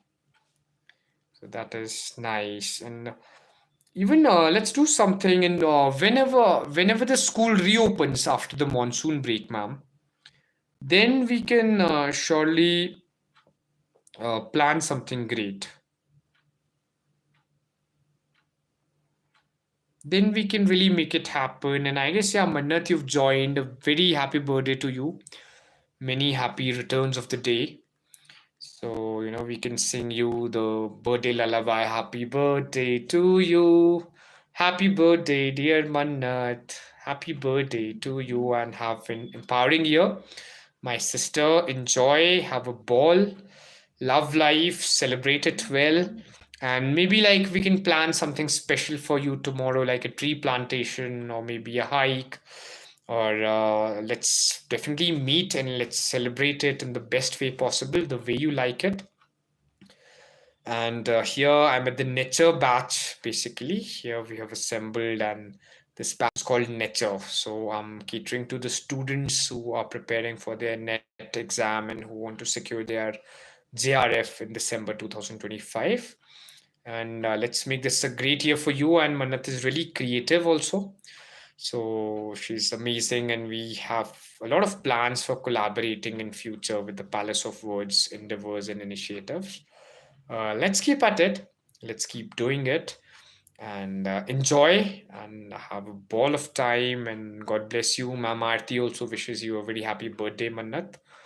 So this is great. This is nice, and I guess I'm first time doing it on my stream. I'm really wishing someone a happy birthday live. So thank you for the opportunity, Mannat. It's all thanks to you again that it's happening, and thank you for tuning in on your special day, on your special occasion. So we'll make it grand and great for you, and we'll celebrate well. We'll be doing it, of course, and keep enjoying life, keep loving life, and do what's this. It's been a very endearing stream. It's been filled with all the mirth, all the love, all the joy, and it's been about quotable quotes. It's been about all things nice. Thank you for voting in too. And yes, let's keep this literary love and flair alive always. Let's keep the magic running daily. And thank you for inspiring all the people who are here, all the noble souls, all the eclectic people who tune in and who stopped your scrolling for a while, and you tune to Palace of Words and you tune to the NETure Batch. So this is the fuel, this is the motivation, this is the love that really keeps us going. And yes, again, all the wishes are really incredible, Mama Aarti. That's so kind and sweet of you. Thank you for blessing the child, blessing my sister with all the love. So this is great. And yes, I guess tomorrow again we'll be having a special stream. And Mannat, I also invite you to join the stream. So maybe you can also kind of, enlighten us with your words of wisdom and experience and the love for life. And we'll keep collaborating. And you've got to see Mannat's maybe her art. She's really creative, an individual, very artistic a being. So it definitely goes without saying. And we are talking about ecological balance also, that how we have to safeguard and nurture nature. That really is, a prime thing to do. That, this earth is our home and we really need to safeguard it, protect it. And that's so beautifully said, ma'am. And I think of beauty is a joy forever. And beauty of words always brings joy in our hearts. So rightly said, ma'am. That's such a divine quote. And Keats is in the house now. Think of beauty is always a joy forever. And I guess words are powerful and profound. And words carry a deeper and a divine energy. So they're always nice. They are always like something really magical, really empowering. So, yes, that's vividly true. And let's have some literary club at the school at Palace of Words also, where students are nurtured, students are raised as better brilliant beings, because that is what matters most, and this is the idea basically behind these things, that we can always inspire, we can always nurture, we can always create, and we can make this world a better place. And yes, the beads in a rosary, that's a very good metaphor used, ma'am. So that's exactly what living in literary way is like, making your life one literary endeavor, how effortlessly you're using metaphors. And oh, we are back again. And yes, good metaphors. And yes, I'm back. It had been some network glitch. Thank you for sticking in there and making the stream such a great success. And let's tune in daily. And sometime we can have a podcast also. I have a podcast called Power. So let me also put in my podcast playlist link here, as you'll automatically see it in my channel only. But yeah, the best I can do is I can share my podcast link to you, as you're already on the channel, so you can explore. Basically, I've got a podcast called Power, and there I can have you and I can have the lovers of literature there sometime. So let me just share that right away to the stream here. So that's a link to my podcast. It's called Power. And I recently also shared the link to my Instagram as well. So great. Of course, we got to plan. We'll be doing it with ease, of course.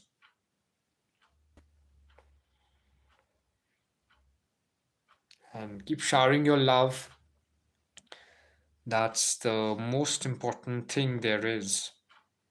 So it really keeps us, growing. It really keeps us thriving. It really, makes us better.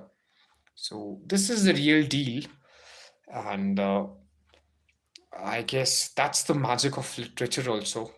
It just connects like-mindedness instantly, and there's also a literary way of living, that is beyond the other people to live. So we are living in absolute literariness, and it's amazing, ma'am. It's your modesty, and it'll be a lot of learning to have you on board at Palace of Words. And POWER basically is an acronym for Palace of Words Educational Reserve. So I plan to cater to a digital school. We'll have online courses, and I'm planning to have a complete pre-nursery to PhD portal. Do help me. As it said, dream alone is a dream, but a dream together is a reality. So that we can cater some goodness, we can cater some online courses also, and we can cater to these things. And yes, so that's so wonderful a line again, ma'am. The night is sleeping and morn is at the door. Wow, that's so good, and that's, nice. That's what the magic of literature is. And so good, ma'am. Like, it's, amazing grace to have you here to join this stream to make it such a success. So, that is actually the real deal, basically. And that is about finding the right vibe, also. It is really magical and a great quote, also.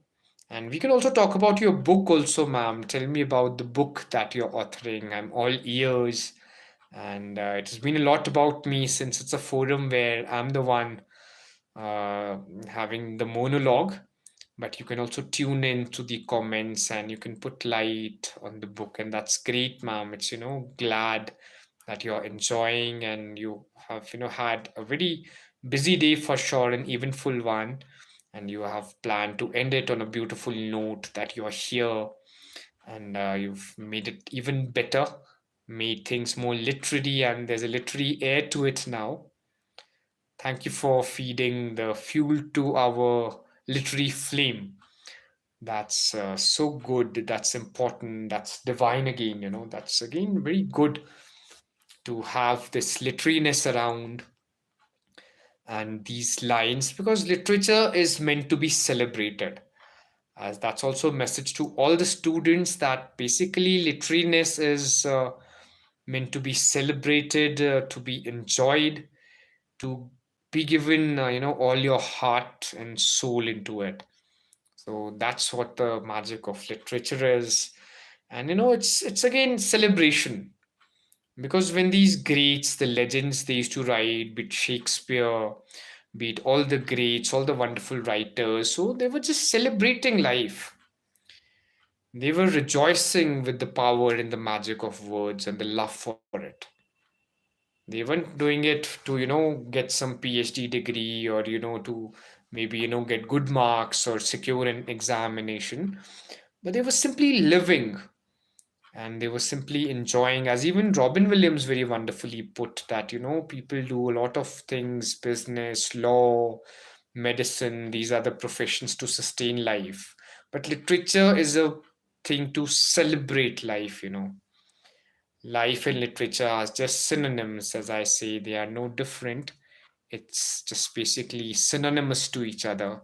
And it's important to keep the light blazed, and one lamp lights the other dying. So beautiful. And now we are talking, ma'am, with all this literariness that you have arrived. So it's the cherry on the cake to have you on this live stream, and make it create such a vivid impact, and to have like someone so great and iconic as you to be here in our live stream, and giving it all this amazingness, all the mirth and the joy. This is just so divine and so magical a thing. Keep these literary tropes coming in, keep these words of wisdom overflowing. It's important, I guess. That's the true celebration of it, and that's the true celebration of life, literally. So that is so nice and so good. And even there's like, a lot of students that we are catering to right now, ma'am. People in college, people doing their masters, and it's all mutual, ma'am. It's your grace to say that, but you're inspiring me twice. And any message of inspiration to the students, and especially to the one aiming for their JRF this year in December. So any message that you would like to put forth to these students, so that they can attain their JRF and they can accomplish their goal with nature at Palace of Words. So even they would like to hear from you and listen from you. And we can also get on this content creation gig, and we can do wonders together.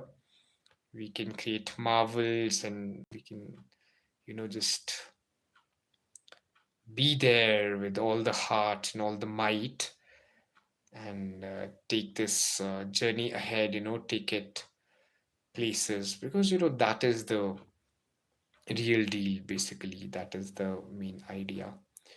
So this is the real deal. And yes, the world is all yours, of course. That's so rightly said, keeping the spark on is a must. That is the real deal, of course. The world is our oyster. And as I just mentioned it earlier also in the stream, that universe falls in love with the stubborn heart. That whatever you're doing, whatever you're catering to, whatever you're creating, have all your heart and soul into it. Be there with all the might, and it's so good having you, ma'am. Trust me, you added more energy, more vigor to it. We've been here for more than 3 hours now, but your presence just makes it like we've recently joined, and the energy that I'm having is divine too. It is so good. It is, nurturing. And I guess it's also, the start and beginning of the newer and the more wonderful things to see and, be at for. So it is so good, and we'll definitely, be doing more of it. And I would also like you to lead the sessions at times whenever you are here and you're on board. So this would be one fun activity to do day in and day out. We can really weave magic together. We can, take this energy places, and definitely we can power Palace of Words together, because I always keep saying I call my students the kings and queens, and everyone associated with Palace of Words the kings and queens, because yes, you all are the kings and queens. So this is real divine energy, of course. So that keeps us all encouraged, that keeps us all going, and it really is so empowering, so stimulating, and it's always about the people. If you're around the right energy, you're doing the right things, so you're bound to soar, you're bound to achieve greatness, there's no other way. So I guess, yeah, that's nice to have you there on board, and let's keep reviewing magic together. Let's just keep the literariness alive.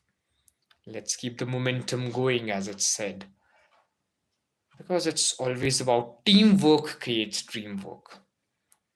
And as today we just did, in our quotable quotes, that, it's always united we stand. And coming together is certainly, it's rightly said that coming together is just the beginning, and keeping together is practice. And then achieving it all together is great success. And Ma'am Pankaj, as you've mentioned, really amazing, really noble, really endearing. So, yes, it's always about the mentors and the light of the mentors. So, she truly had been iconic, and I very thoroughly remember her lectures. So, it was Ma'am Pankaj and all the other teachers whom she taught. And there's also this very beautiful thing, as you've mentioned, Ma'am Pankaj, right now. I would like to add here. Once she said it to like her student, and she also taught us, like she's a professor.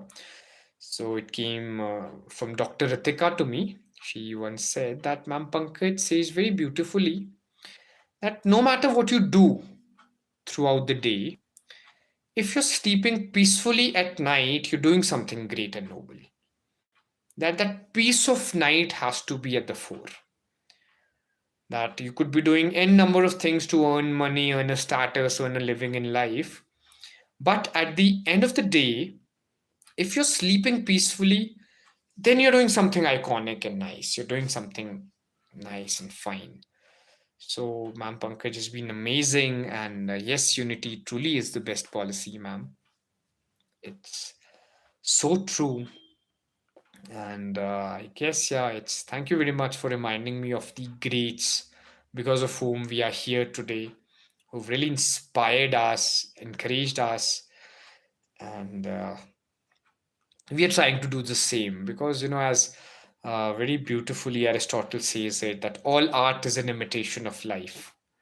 So we are just doing that, and it's always about the right energy around us, the right people around us who keeps us inspired and encouraged. And that is so good, ma'am. And I guess, yeah, it's the time as well. So grateful and kind of you to be here. Thank you for gracing NETure Batch at Palace of Words. And thank you for making it also lively and wonderful and incredible. So enjoy your evening, ma'am. Have a good night. Sleep tight. Enjoy the literariness. Keep loving and keep celebrating life. That is the way to go, of course. And I guess we've had very stimulating and a very empowering a session. And we are now geared up. We are now geared up to get our JRF, to get that with all the might, all the energy, all the zest, all the vigor that we have, and all the love for literature that we have. So, yes, I guess this truly is the need of an hour, and this kind of an action will definitely lead us to great results. And thank you very much to noble souls who've joined, and even you can interact. The chat bot is all yours. The comment section is yours to, put forth your views, your opinions, your ideas, and your love for literature, your love for life. And you've been there for the longest time now. So, and I guess there's no greater gift than time, also. If you devote time to someone, that's the greatest gift there is. No greater gift than time. So it's really kind of you, and a pleasure always, ma'am. It's so amazing having you. Thank you for blessing Palace of Words. Thank you for blessing NETure Batch today. And definitely many more to come. And we'll be at it constantly and consistently. We'll be tuning. And I have an early morning batch called the Brahmarit batch too. And haven't been able to join in the mornings lately, but I'm also loving this evening thing. Evenings are laid back, and evening you have all the time. There's no rush. Morning, where everyone's starting and planning their day. So there we have to rush things up a little. But evening, man, we can be steady, and there's no bar to the time. We go on for hours and hours straight away. So be attuned always, ma'am. Be connected. And wow, what a session it had been. And there had been, many people. And I guess it's one foundation that we've already laid. And we'll take nature places from here and let's, work for the success with the JRF, and let's even cater to this great journey of loving literature, loving life. Of course, they're all synonymous again. In the first place, they are no different. So that is the real deal, of course. That is the main epicenter of things.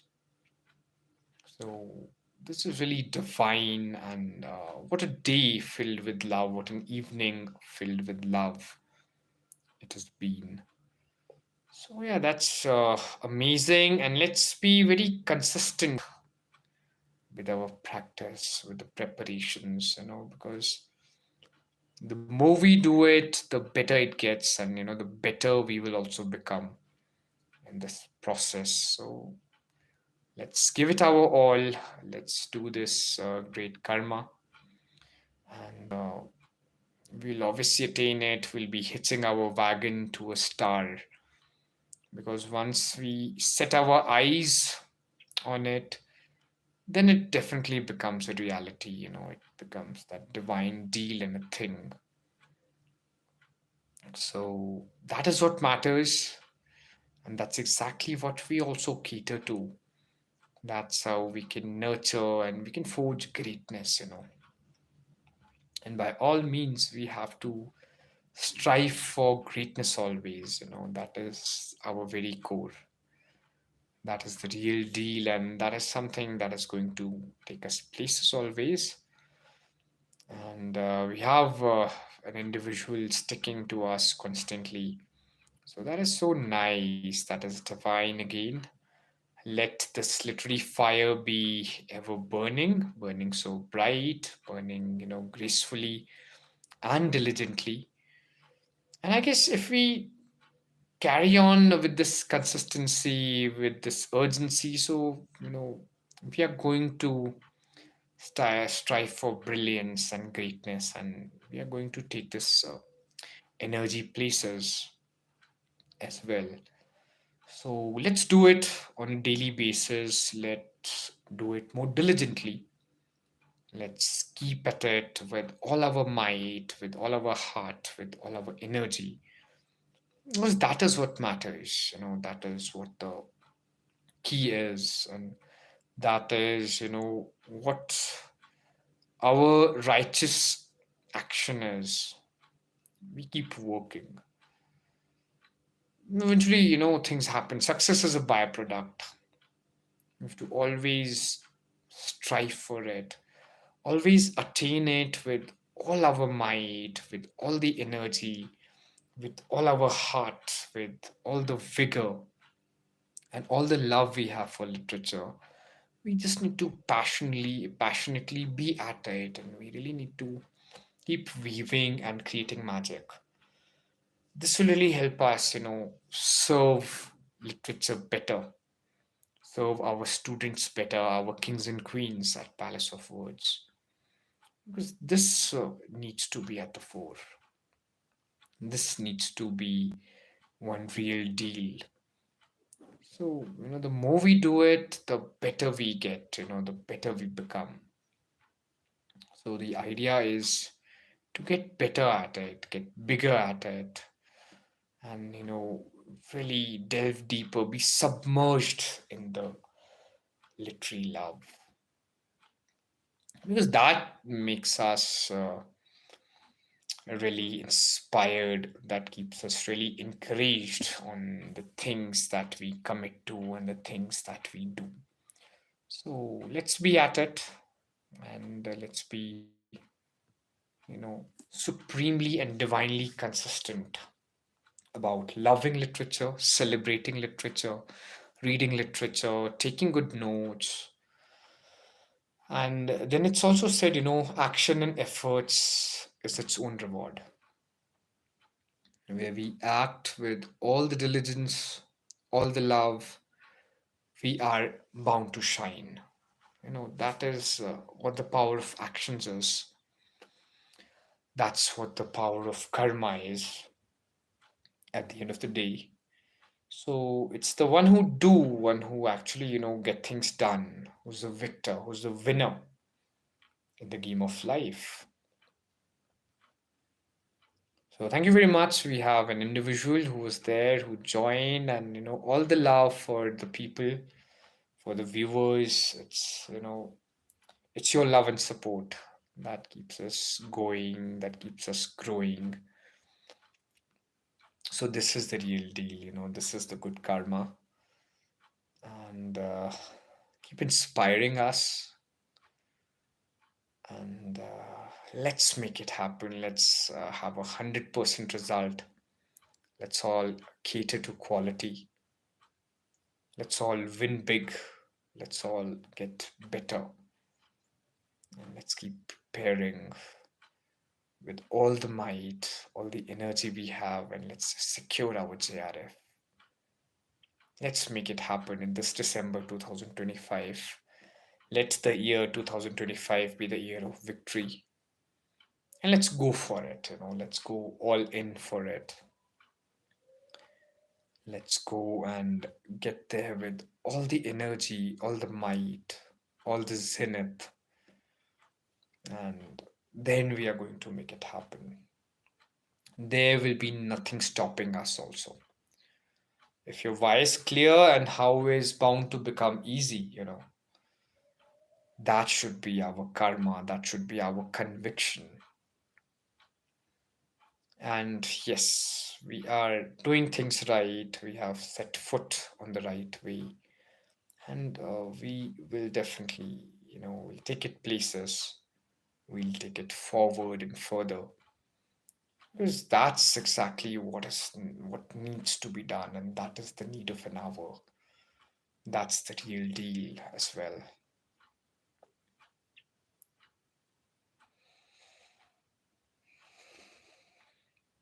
So we have all the tools that we require. We have like a correct roadmap, and now we have to just undertake that journey, and we have to attain it with all the might, with all the zest, with all this, main character energy as we discussed this today. Let's take it places, let's make it happen.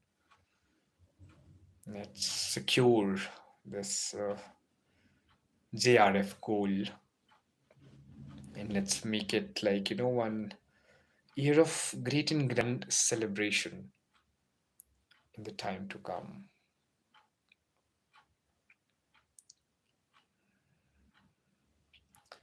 All the great prayers for the kings and queens of Palace of Words, the aspirants in the NETure Batch, that we really make the cut, we make it happen, and we, just win the world, because yes, the world is ours to win. World is our oyster. So we really need to get there. We really need to make it happen. That has to be the deal. That has to be the goal, basically. Just go all in. And there's nothing stopping us. If we carry on with the conviction and the sincerity. The world is our oyster, and all things in the world are ours to grab. So let's make securing JRF a reality in the year 2025. And let's go for it with all the might, all the energy that we have, and all the literary spirit etched in us. So let's definitely, get started. And we've already started on the right foot. And let's take it places with the right energy, with the wonderful mindset. And yes, we are bound to achieve greatness. We are destined for victory. Basically, let's make it happen. Let's just, go all in, and let's secure it with all the might we have, all the energy we have in our heart.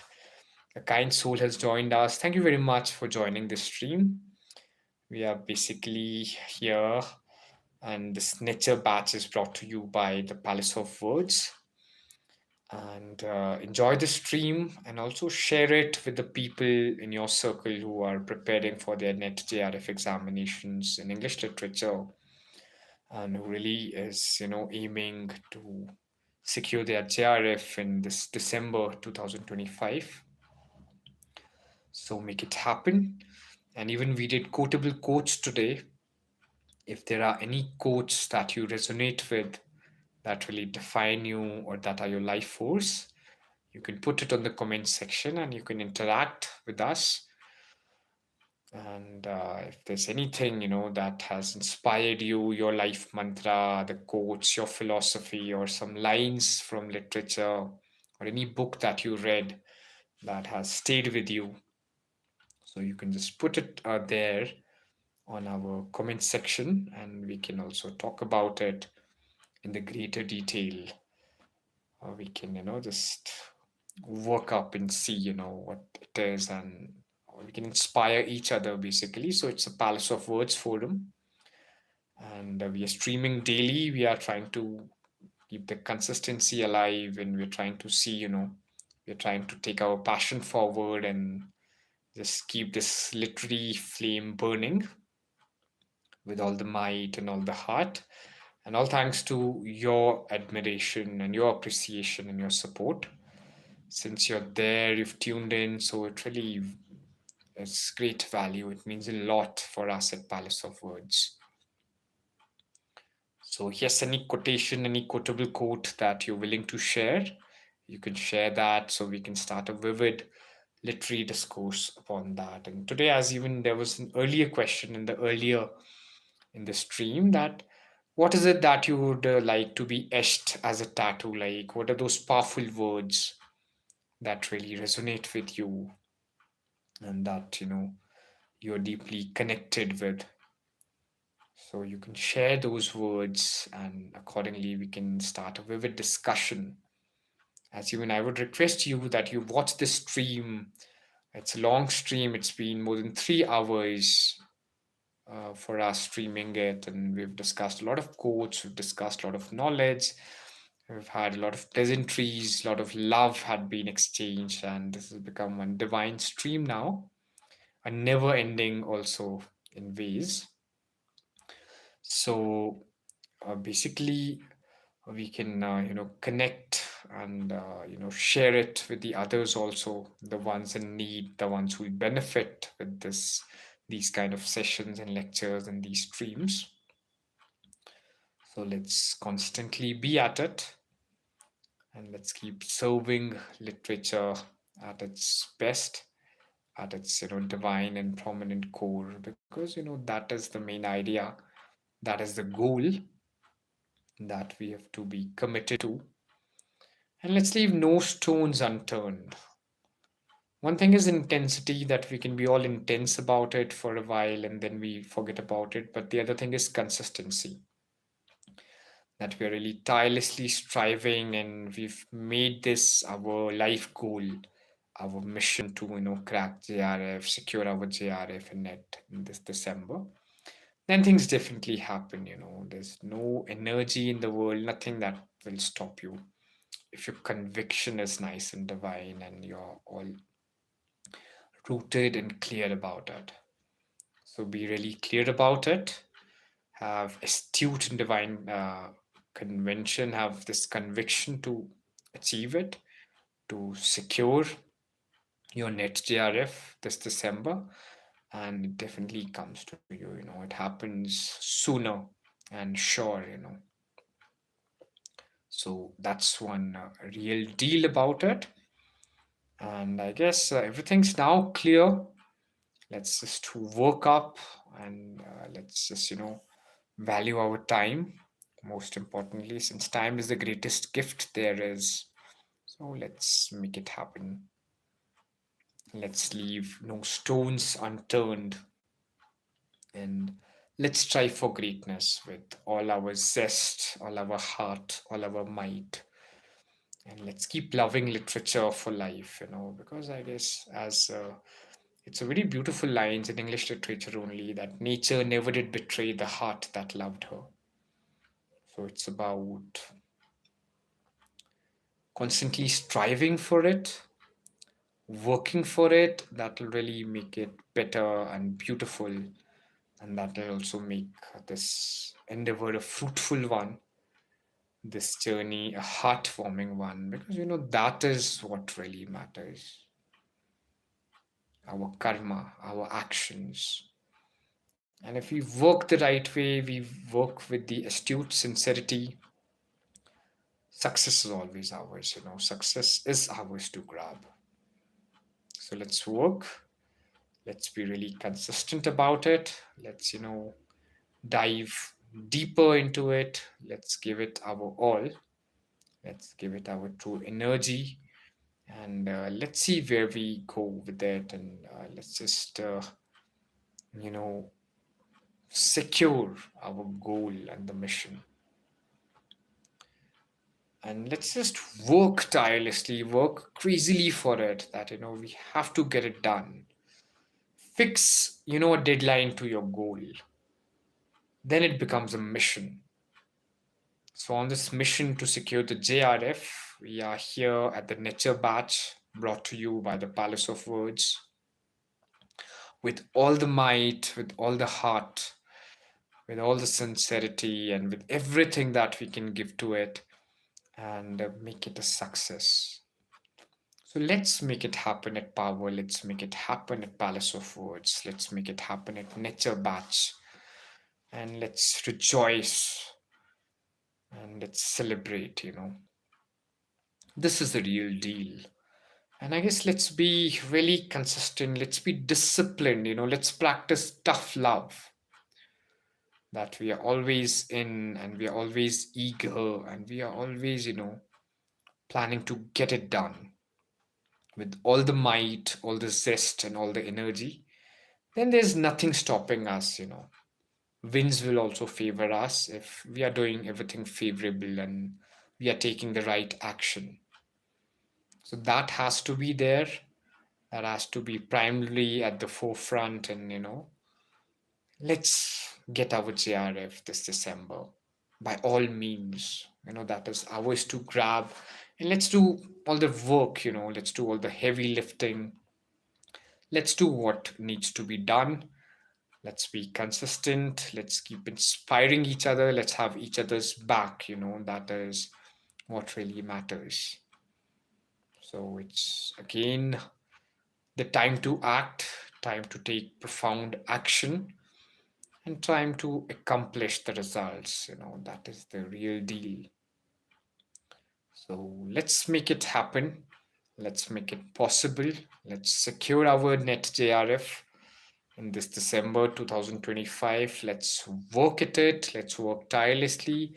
Let's work smartly. कि हम जो attain करेंगे अपने गोल को तो गधा मजदूरी नहीं करनी है, स्मार्ट वर्क से अटेन होगा, कंसिस्टेंट एफर्ट से अटेन होगा ये नेट JRF का गोल और dream. So let's work for it and let's see how we can take our energy places and win big with the net JRF, because time is really limited, and time passes by like the sand from our fist. Time is constantly passing by. Let's, make it worthwhile, and let's value it, and let's get it done. We'll have a grand celebration this December 2025, and we're just charging a modest fee, a one-time fee of rupees 9999, so 9,999 rupees for a lifetime. The idea is constant work and action and commitment, that matters. So this will really help secure us our JRF, our dream of attaining the net JRF, our dream of becoming a professor. So let's work for it with all the might, with all our energy, and let's by all means secure our JRF goal. And more power to each one of you. What a blessed and beautiful stream it has been. A ton of gratitude for everyone who joined, who's made it so fruitful, who's made it so inspiring and convincing. That is so good, that is so nice and divine. It is always about that. It is always about the right energy, the right mindset. And let's keep working for it, and let's leave no stones unturned to achieve our goal. And let's also call it a goal, not a dream, because we are working for it.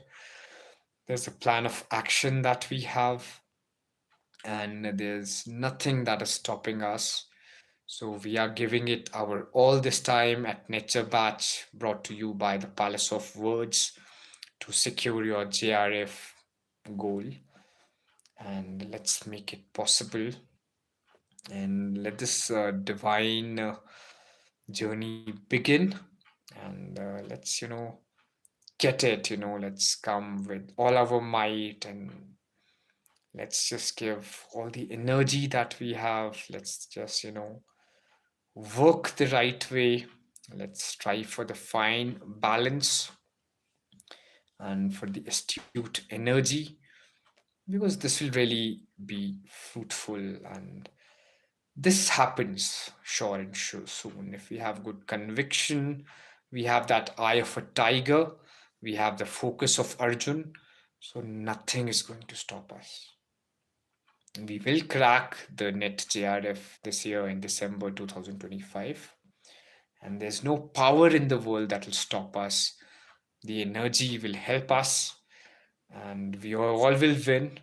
We will get our JRF, and we'll be constantly working.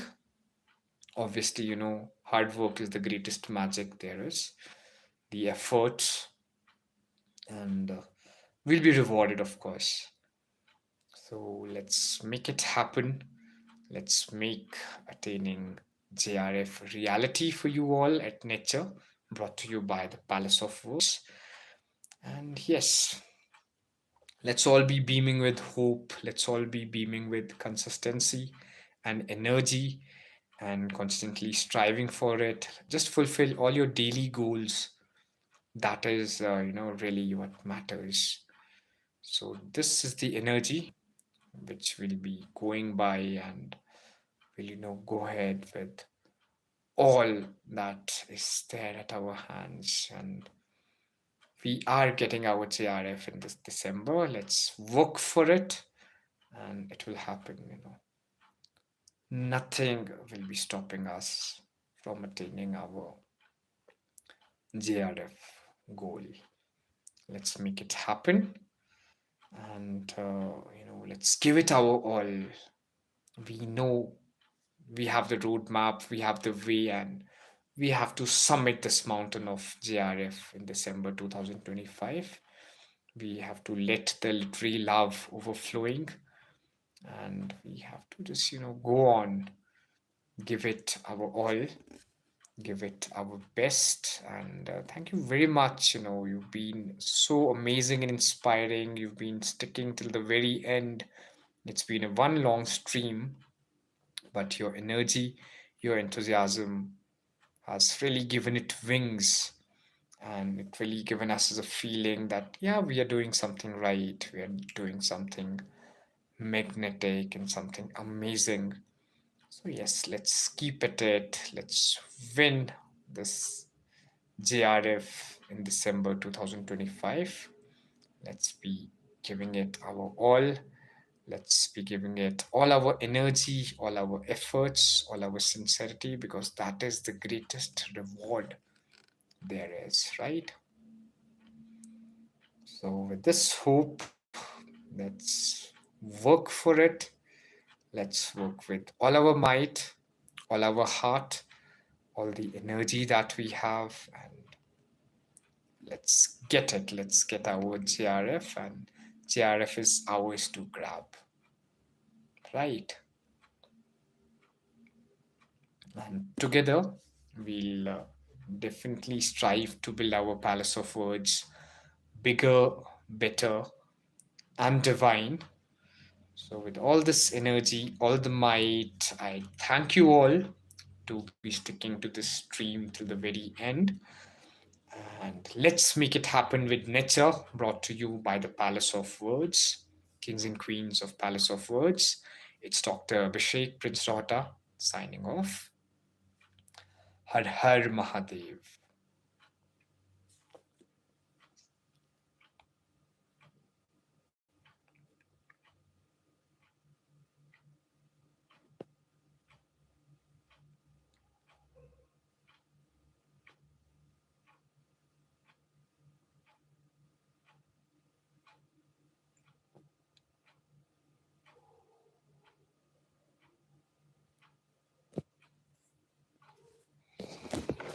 Ah,